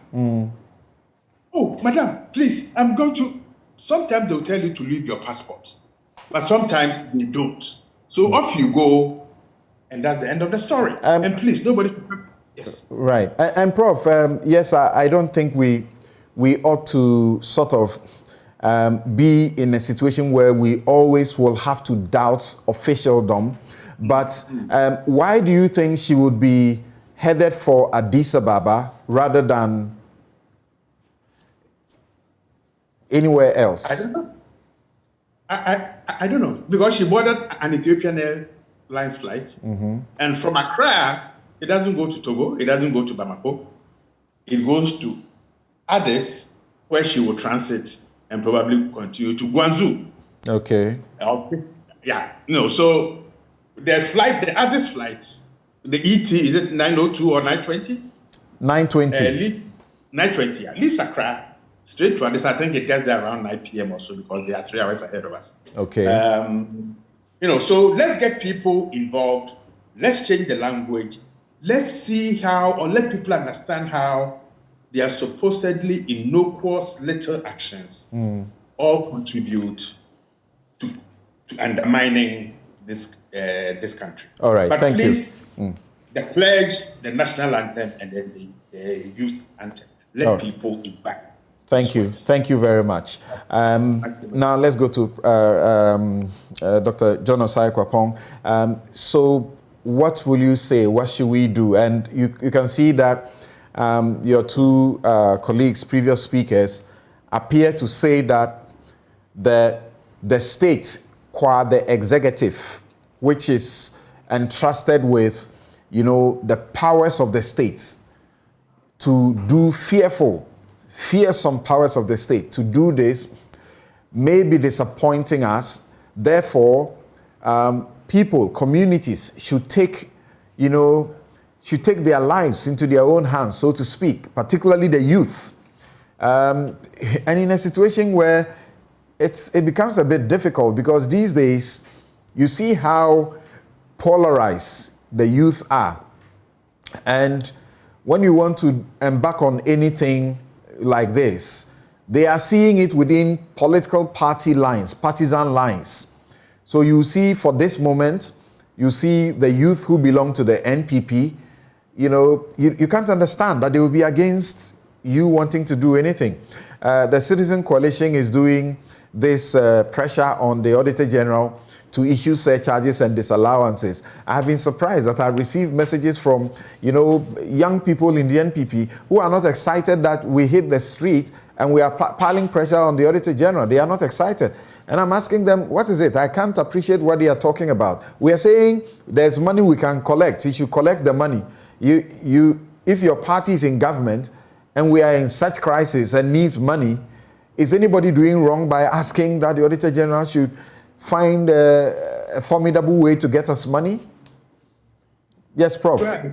Yes. So that's another dimension of the complication to this fight, the political element. But I think that at the end of the day, when a river body is polluted, God forbid someday we run out of water, access to water is not a party color thing. When we begin to feel the devastating effects of illegal mining, it would not discriminate, among citizens by saying, oh, I am directing my, negative consequences to you because you belong to party A, and for you, you are spared the negative consequences because you belong to party B. Right. That's one. The second thing is, again, I know that because of the economics at stake, livelihoods around, Galamsey, at least for the local people, I hope that, this idea of finding alternative livelihoods for local communities will be something that will be pursued very vigorously, right? That we would have quite a number of local economic activities going that you can, redirect the local people who get involved in Galamsey to turn their, economic energies into more, into other, some of these alternative livelihood programs. So I think I like that idea, and if we can pursue it very rigorously, hopefully that would help. We are also seeing another dimension where you're seeing a lot of non-Ghanaians being involved in this. There, I am hoping that the punishment would be swift and very severe to act as a disincentive. You talked about local communities also standing up to fight. But from what you also described, there are quite some really powerful forces behind this illegal economic activity in these local communities. So if we are going to ask local communities to stand up and fight, then I also hope that the state would back these local communities with all of the powers that it has, right? So whether it's backing with security forces, whether it's backing with any kinds of resources that these local communities would need, whether it's protection they need for blowing the whistle, for reporting the activities of Galamseyers, etc., etc. I'm hoping that a combination of local actors standing up with strong backing from the state would also help deal with this menace of Galamsey. Because as Lawyer Martin said, ultimately, leadership is also very critical. And for me, it's not just leadership at the national level, but it's also leadership at the regional as well as the local level. Okay. Thank you very much. Now, Martin, one of our listeners says that the solution is not about patriotic songs, but leadership. I believe that the patriotic songs, playing them repeatedly and using them to, speak to people would be useful. You don't believe so? He says the perception is that most traditional and political leaders are complicit in this canker. For example, do you believe when the chiefs say they can do nothing about this and therefore they should not be blamed? Odike got into trouble for saying that. Like I always say, tell that to the Marines. It's not possible. The chiefs have it. This from Atapoku Collins. So what do you say to that? He says the perception could be true. We expect leadership from our president and traditional authorities. Yes, that's it. That's it. The president and then trickle down to the traditional authorities. All right? Yes. So because the way this thing is working, if the traditional authorities enabled by the presidency were to tell the people, don't aid any persons, and then, of course, you have the military and the police patrolling the sites, we should be able to stamp this thing out. Even, look, presumably, even if the people were not conscientized that too much, and you find the military and the police there, if you consider a current level of conscientization, they will just stay off. At least it's not as if we are that barbaric. We have some level of reason. We know that, hey, if you see police and military parading a Galamsey site, don't go there. So far, at least, we haven't heard any stories of the citizens going there to attack the police or the military. So we have some sense, we have some reason. Okay, so that alone even should be sufficient. But for the avoidance of doubt, like we say locally, we can always add a conscientization because it helps. That's a behavioral change approach. It always helps so that at least we'll have the larger majority of the citizenry behind government efforts to get the problem resolved. So Sam, look, the cardinal thing is this. We have policemen, we have militaries in the barracks.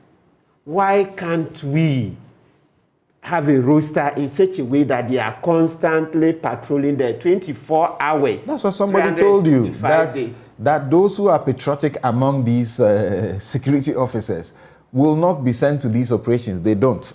And I think that may be, taking it too far. But something can if that is true, then something can be done. What can man do again? Okay, so civil society, remember you guys started this fight, the media against the Galamsey, before even the presidency joined. I remember Bernard Avle used to do it on City FM, then it got on, other journalists came on, before later the president joined. In fact, it was not part of their plan. Excellent. It was when they realized Kanashigbe, their group, the media coalition against Galamsey. Yes. Then they realized that that was a potent manner to approach it. Perfect. So they bought into it. Perfect. Right. So Bernard Avle, Kenashigbe, your good self and the rest, this is the time. Seize the moment again. And this time, let's not go to sleep. We thought it was the government had taken over, they could do it. You see, they've since abandoned it. So let the media coalition come up again. Flood all the newspapers, the TV stations, and all other outlets with matters that will make sure that the state will do the necessary and also the traditional. But that also brings up the question. People say we elect people into office to do specific things. We pay them and we sometimes overpay them. The security officers, that's their job. We are paying them to ensure that they do these things. So why should it become the duty of citizens? When people ask me, for example, why Occupy Ghana Citizen Coalition, if the Auditor General doesn't listen to you, what will you do next? I ask them, what should we do? Have we been paid by the state to do anything? But we'll have to Did the state pay Occupy Ghana to go to court? You are right. You are right. But as citizens, Sam, I think here a bit, I'm sure you also even agree, but it has long been recognized that media will always be necessary to get government to function.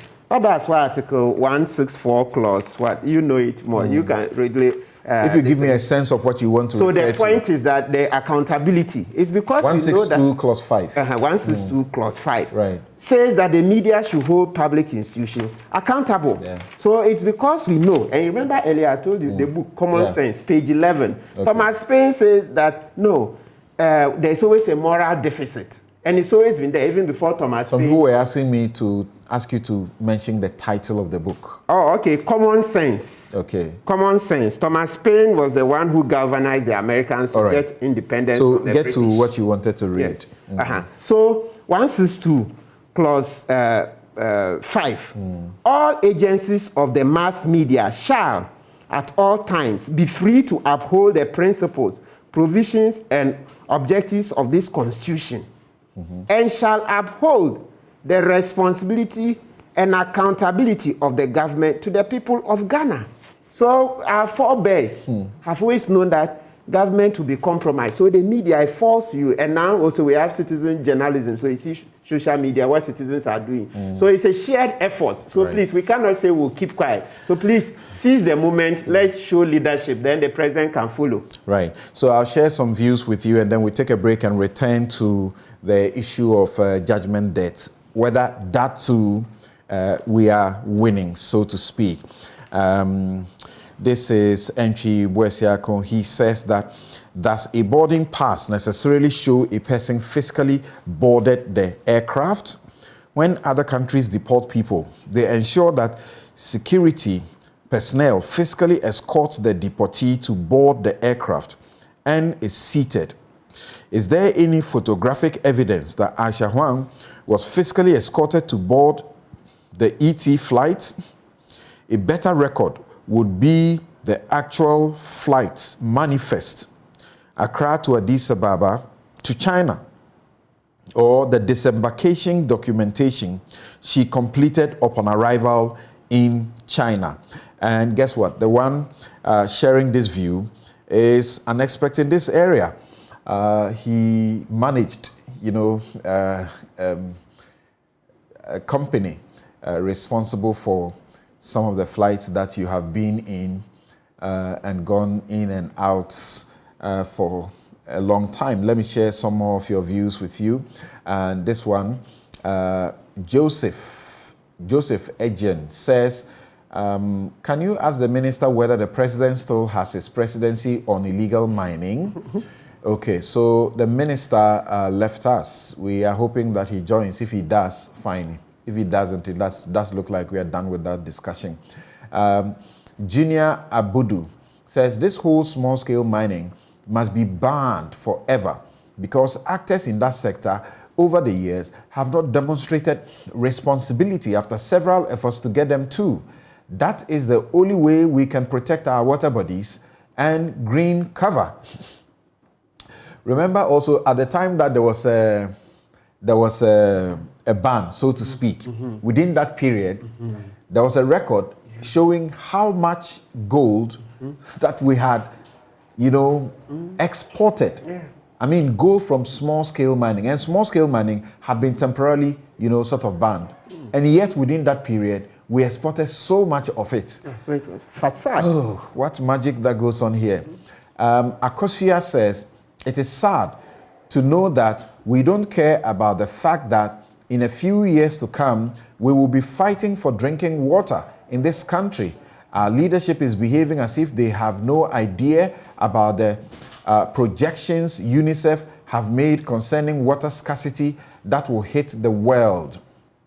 Dankwa 77 says, what documents did the NIA officer base on to renew the non-citizen Ghana card of a deported person?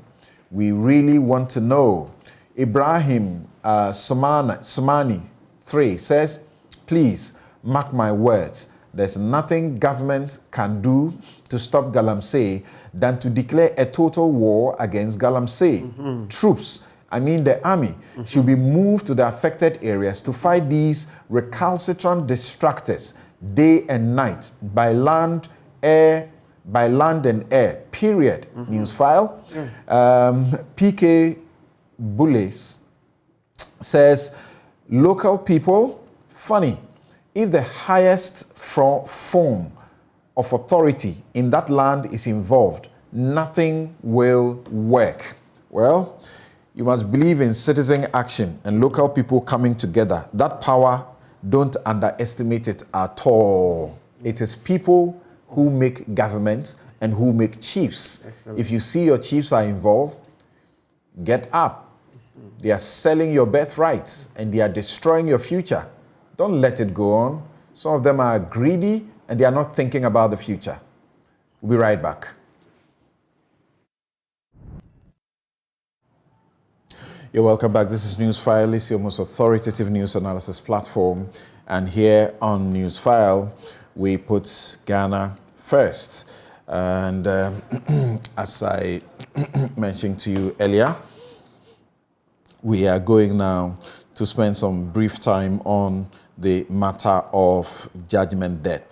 I'd like to say thank you once again to Professor Kwesi Enin, Director, Faculty of Academic Affairs and Research, Kofi Annan International Peacekeeping Training Center, Professor Gladys Nyako-Ansah, Co-Principal Investigator, University of York, University of Ghana, Galamsey Research Team, Dr. John Osai Kwapong is Political Scientist, Democracy and Development Fellow, CDD Ghana, and he is still with us. Martin Pebu is lawyer and rights activist. He is also right here with us. We are joined by Dr. Theresa Blankson, Fellow in charge of Finance and Economic Pillar, Center for Social Justice, CSJ.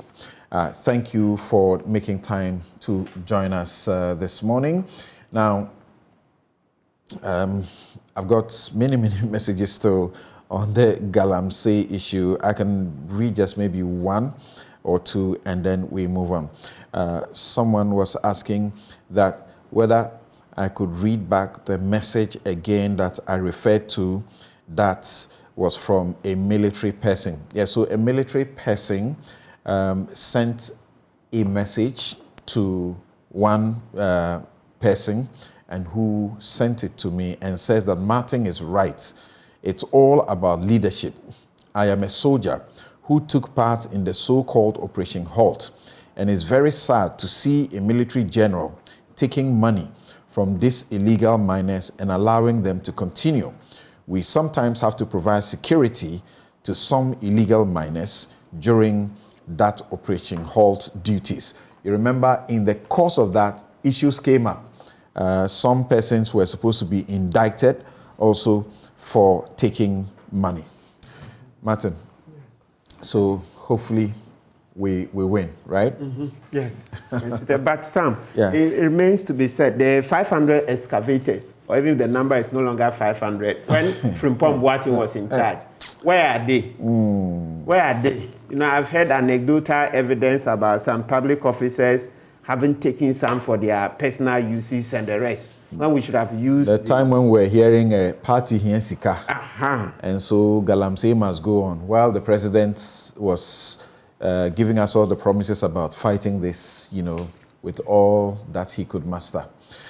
This show is brought to you by Bank of Africa, strong as a group and close as a partner. MTN everywhere you go. Star Assurance, your solid partner. Ashesi University, educating ethical and entrepreneurial leaders for Africa. Robert & Sons Optical Services, your comprehensive eye care service provider for 31 years. Fenat, Ghana. Think wood, think Fenat. Duraplus, how you get your water matters. Remember, where Duraplus goes, water flows. St. Thomas Eye Hospital, providing excellence in eye care. Hoptel, everything you. And Miway Insurance, you dial *165# on the MTN to join. Right, so let's me begin this discussion by going straight on the phone lines to engage with Dr. Theresa Blankson, who is fellow in charge of finance and economy pillar, the Center for Social Justice, CSJ. Thank you for joining us once again. So JoyNews has been trying to follow the issues of judgment debt, and remember how it became a big political campaign issue. And the NPP actually put in its manifesto how it was going to fight judgment debt. Under President Mills, we had the, sole commissioner, to look into inordinate judgment debt, Justice Yao Opal, and he authored that voluminous document that tells us about how all of these things happen, including the Supreme Court telling us clearly how some of these things are cooked. In the Woyomi case, more particularly, how they are cooked. Now, JoyNews have been doing right to information, and through that has done this report where it finds that the Akufo-Addo government has spent 125 million Ghana cedis on judgment debts, which means that he's surpassed what was paid by John Mahama's government by 56 million. Doc, why should we be concerned about this? Judgment debts will be inevitable in any country that has to deal in transactions with people, correct? Yes. I think this is a very important point that you make, that judgment debt can be expected in the business of government. We cannot avoid that, but I think it's the volume or the magnitude that we need to be concerned about, and also the persistence with which we continue to deal with colossal sums, like these huge numbers that are being churned out. And when you think about it within the context of the enormous developmental challenges that the economy faces, particularly when you talk about healthcare, when you talk about education, where we have still in this day and age with pupils being taught under trees, school buildings in bad shapes. And also when you think about the fact that even our health facilities are not, well adequately strengthened in a way to take care of the population.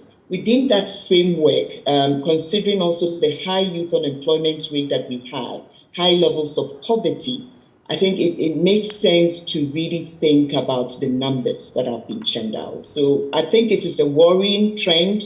And my expectation after we did our analysis for the 2000 to 2019 period was that this was going to be nipped in the bud, but we are still hearing the story. What is of interest when you look at the story as done by JoyNews now? I think I was really impressed with the analysis. I just had a quick question related to that, and maybe you could help clarify it to me. I'm not sure the numbers, whether they were taken within the context of a particular year. Sometimes you want to just make sure you are comparing apples to apples. And so we always want to make sure that the numbers are reflecting a specific year, CPI. So I'm not sure. Given the numbers that have been churned out from Joy FM, I'm not sure whether the comparison was based on a specific year in CD equivalent terms of, let's say, 2022. Then, of course, again, it becomes a huge issue regardless. But I just wanted to clarify that point from you. Maybe you could help me. Right. So let me just get to what the JoyNews story tells us is what for them may be worrying. So as far as their concern will be, first of all, let me just read this, that the information that they got reveals that government has since 2017 paid judgment debt totaling 125 million Ghana cedis. The highest judgment debt was paid in 2018, and that was an amount of 30.9 million cedis paid to Jubilee Tractors and Assembly Plant Limited. This arose from a case filed against the National Security Council in 2017. An amount of 29.5 million cedis was paid to NDK Financial Services. A close comparison of the various years shows that the highest amount paid since the NPP took over government was in 2017, when payments totaled 54 million Ghana cedis. Now, they look at your research that you did and how the figures shows figures that we should do something about, without which we will have a situation on our hands as you try to project in your research. Then they go to look at an announcement done by the Minister of Finance as regards what we owe, and I'm sure that you have seen that, and then cannot seem to reconcile that with the present figure. And so that, for the JoyNews team, is what is curious. Oh, right. That it's very interesting, because in our report we noted that for 2017 alone, the amount that was outstanding was, I think, about 417 million. So, even if this is what they provided to them, if the inconsistency in the data is a huge issue when it comes to analyzing some of these issues that, borders on waste of resources. And so to the best of my knowledge, I believe that this amount that is being quoted in your report pretty much was something that we even captured as outstanding and was supposed to be paid. And if it was really paid for 2017, at the time we did our reports, we didn't capture that. Right. Because the data is so spotty. And as you know, we had to pour through over 600 pages of the Sole Commissioner's report. That's right. In addition to looking at the Auditor General's report from 2012 to 2012 to date, to try and capture some of the things. And it's so difficult because we don't have a database that can be used to glean what is going on. There is no register that takes account of the contracts that government is entering into, not just government and its departments and agencies are entering into. We don't have any record of some of these, and they are scattered all over the place. So I'm not surprised about the discrepancy in terms of what the minister said in Parliament and even what was provided to you. That is a huge issue related to transparency. And of course, we need to talk about that, right? Because when it comes to governance, transparency is a very important issue. And I think this is one that is lacking when it comes to this issue of Judgment Day. Right. Please hold on for me. And Matt, in the official, is it the Hansard of 13 July 2019, Mr. Forson asked the question, Mr. Speaker, the question was for the Honourable Minister to give us the exact amount that has been paid from 2017 to date. In his answer, he said that they have paid approximately Ghana cedis 94 million yearly. Could the Honourable Minister specifically tell us how much they paid for the years 2017, 2018, and so far, 2019? That was the spirit of the question. Then Ken Ofori-Atta responds, Mr. Speaker, I do not have the breakdown, but the to-date payment, as I mentioned, is 286,256,267. Then Mr. Forson comes back, says, Mr. Speaker, could the Honourable Minister provide us with a breakdown for the payment of the 283 million that they have paid so far in terms of the beneficiaries? This is important. Then Mr. Speaker says this question was on the quantum. This question was on the quantum. So look at the amount. If you want all those matters on persons or bodies who were paid to, it must reflect in the question. What's your appreciation of the issue of the judgment debt and the way it comes up once again? Yeah, so this is a matter, there are some things we can't run away from. As you said, as long as government runs, there will be some judgment debt. Right. Some errant public officers may cause judgment debt. So I think, and the sole commissioner made some recommendations, and it's even already part of our law. If we find that it is the fault of the negligence of a certain public officer, and we should surcharge him. I think the law allows that, right? Right. Yeah, so that's good. So perhaps we should open the debate again on some of these judgment debts specifically. How were they caused?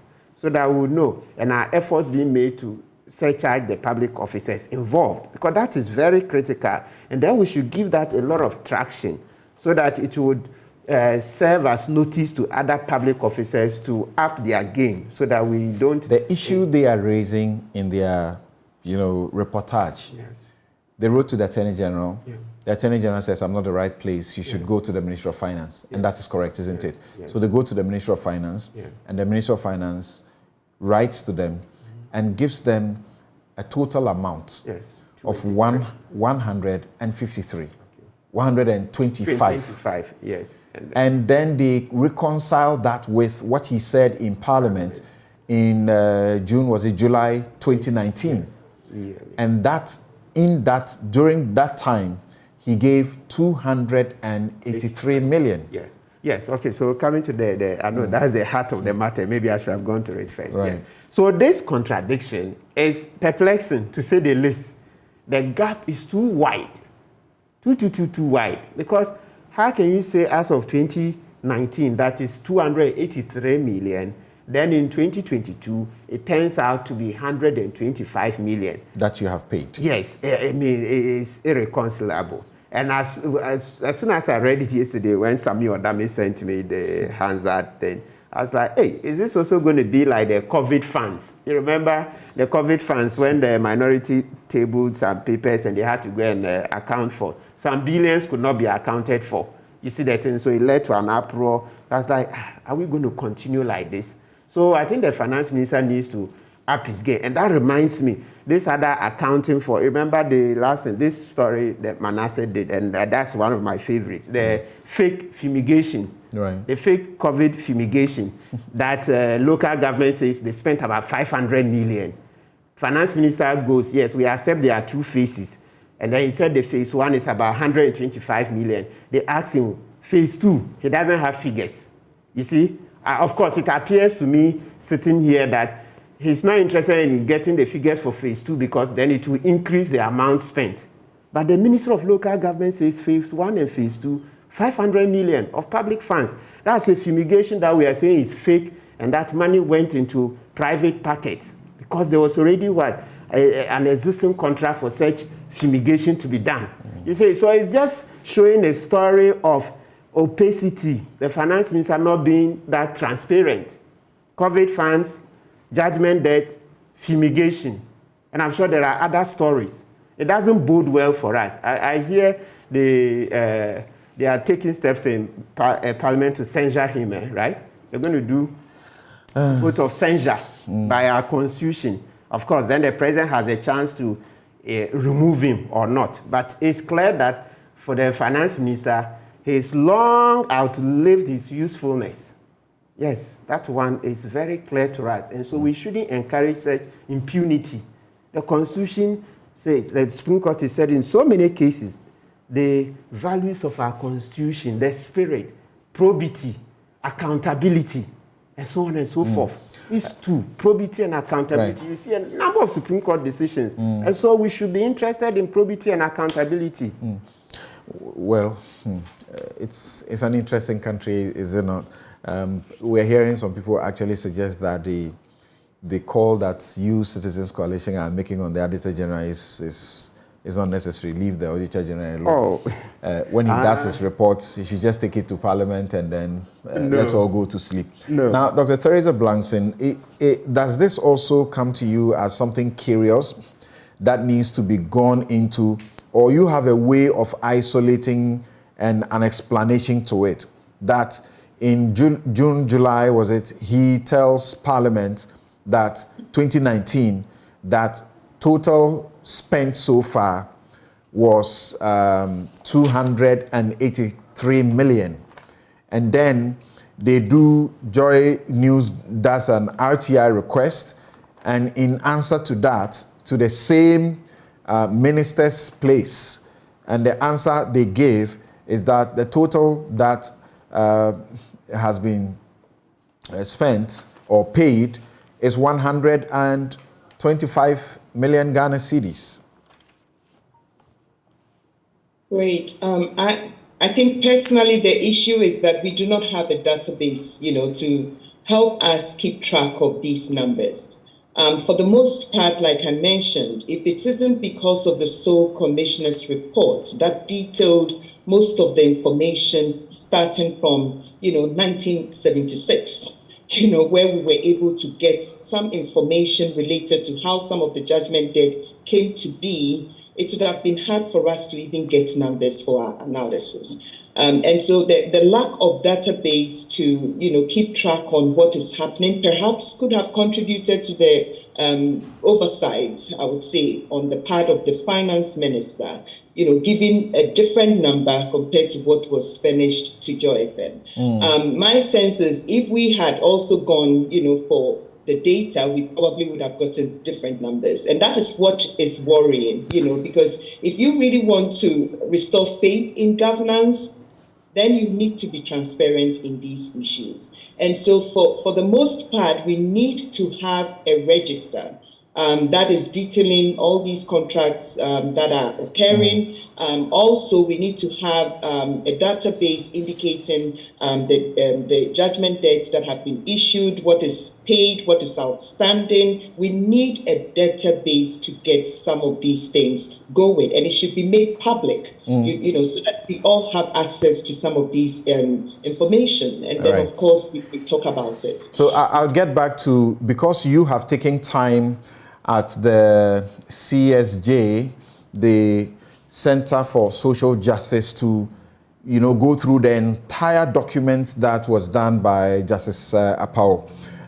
and I realized that after that, you actually took steps. You went to the special prosecutor. You also went to the chief of staff, I guess, asking that certain things ought to be done because some of those debts have not been pursued and ought to be pursued. I'll return to what you will say ought to be done and to avoid this. Now, Dr. Osai Kwapong, how are you able to do a reconciliation, if you attempted, of what the minister's figure he gave as at 2019, the updated, up-to-date payment was 283 million Ghana cedis, and then today the figure he gives for 2017 to 2022 is 125.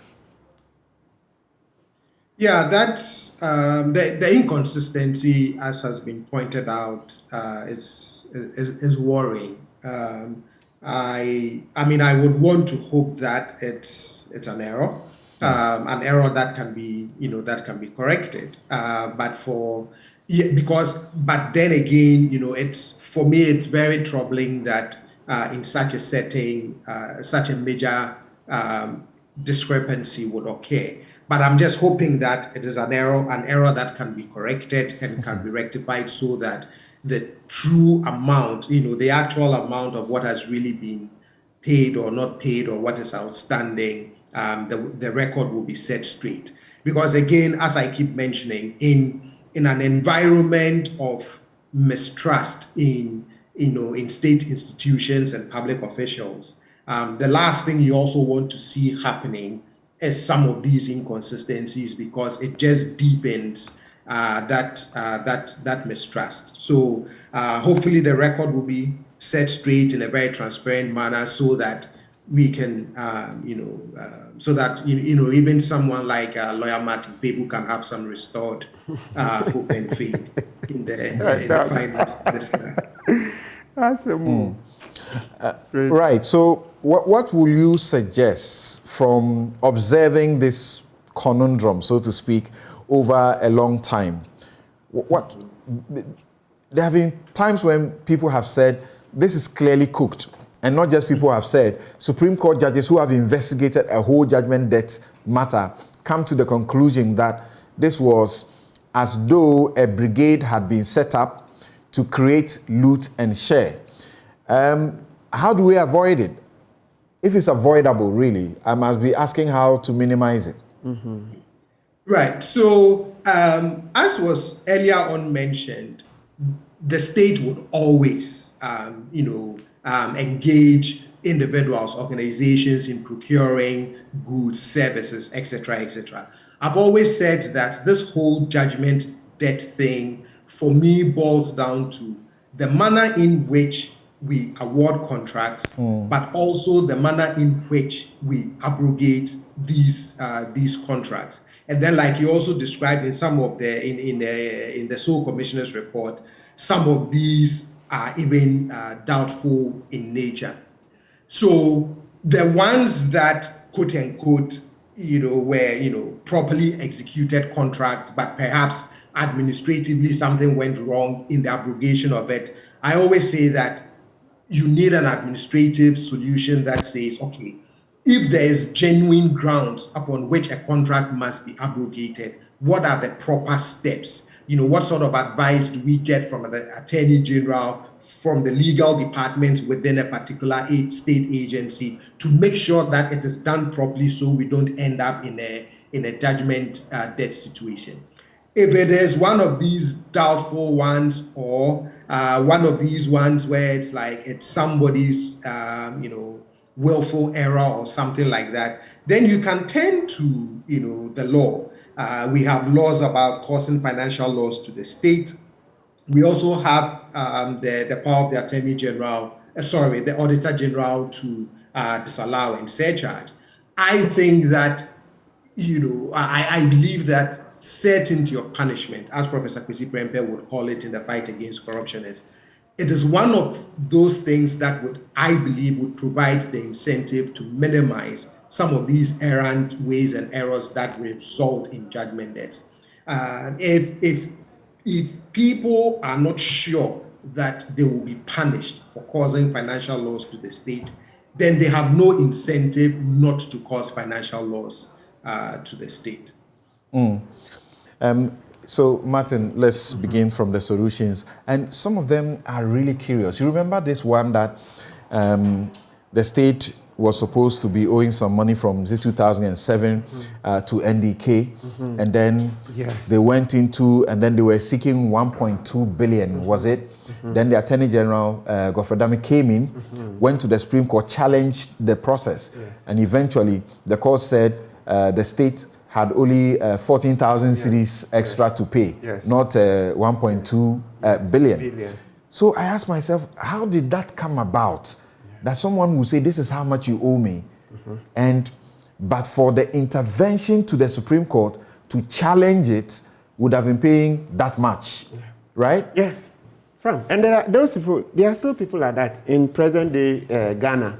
There are still such brigades, they create loot and share. So Justice Duche was right. I'm sure at the time he was writing it, maybe he didn't see it to continue like this because, of course, the Supreme Court was hoping that we will nip this matter in the bud. But that's not it. It's still happening. And Sam, even as part of the solutions, the first part of the solution is that, look, we should begin to reckon the judgment debts we are aware of, but which have not yet been paid. The biggest I'm worried about is, the power purchase agreement, they take or pay. That Ghana, we lost.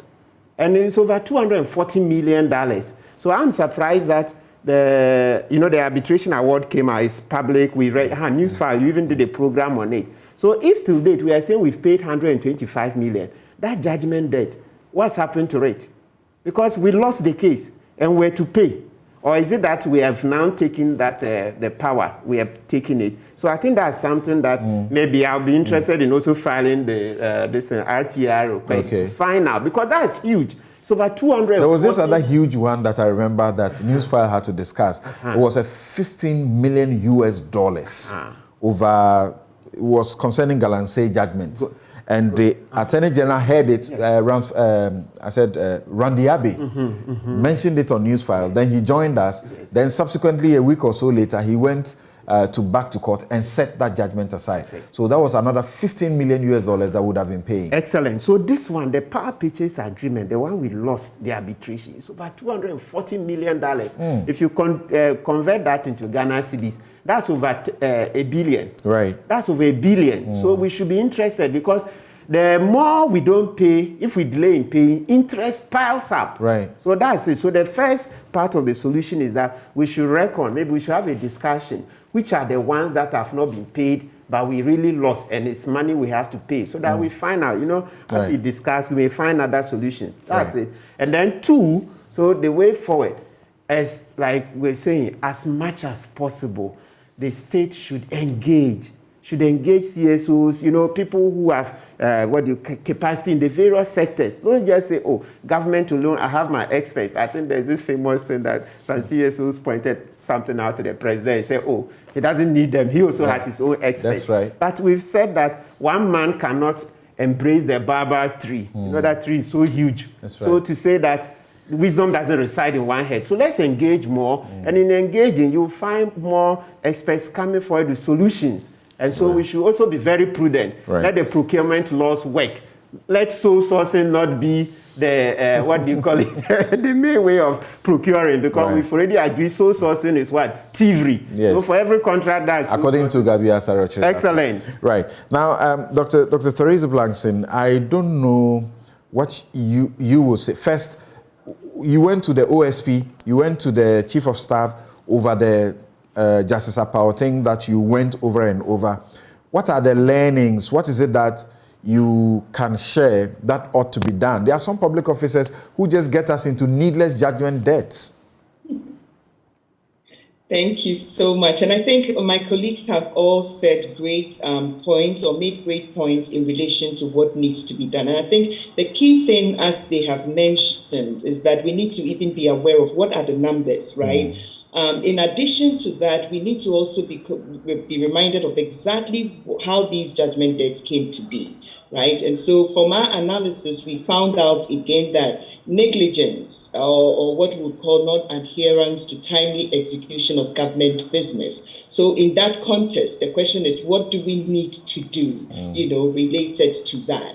Yes, of course, processes may need to change in terms of handling of government businesses. So we've actually talked about, putting in place institutional measures that will ensure that some of these problems do not reoccur. And so the other thing that we also noted was the blatant disregard for public procurement laws. So like has been mentioned, again, it is important that we enforce them. We need to resurrect, the enforcement of some of these laws. We cannot just, just allow public officials to just make decisions on contracts without enforcement. Bringing the Auditor General into the picture when some of these contracts are being written down and all that. Illegal abrogation of contracts was another that we found. And so in this particular case, again, you want to really understand why the need to abrogate the contract in the first place. And if you are doing so, you want to do it in the interest of the public.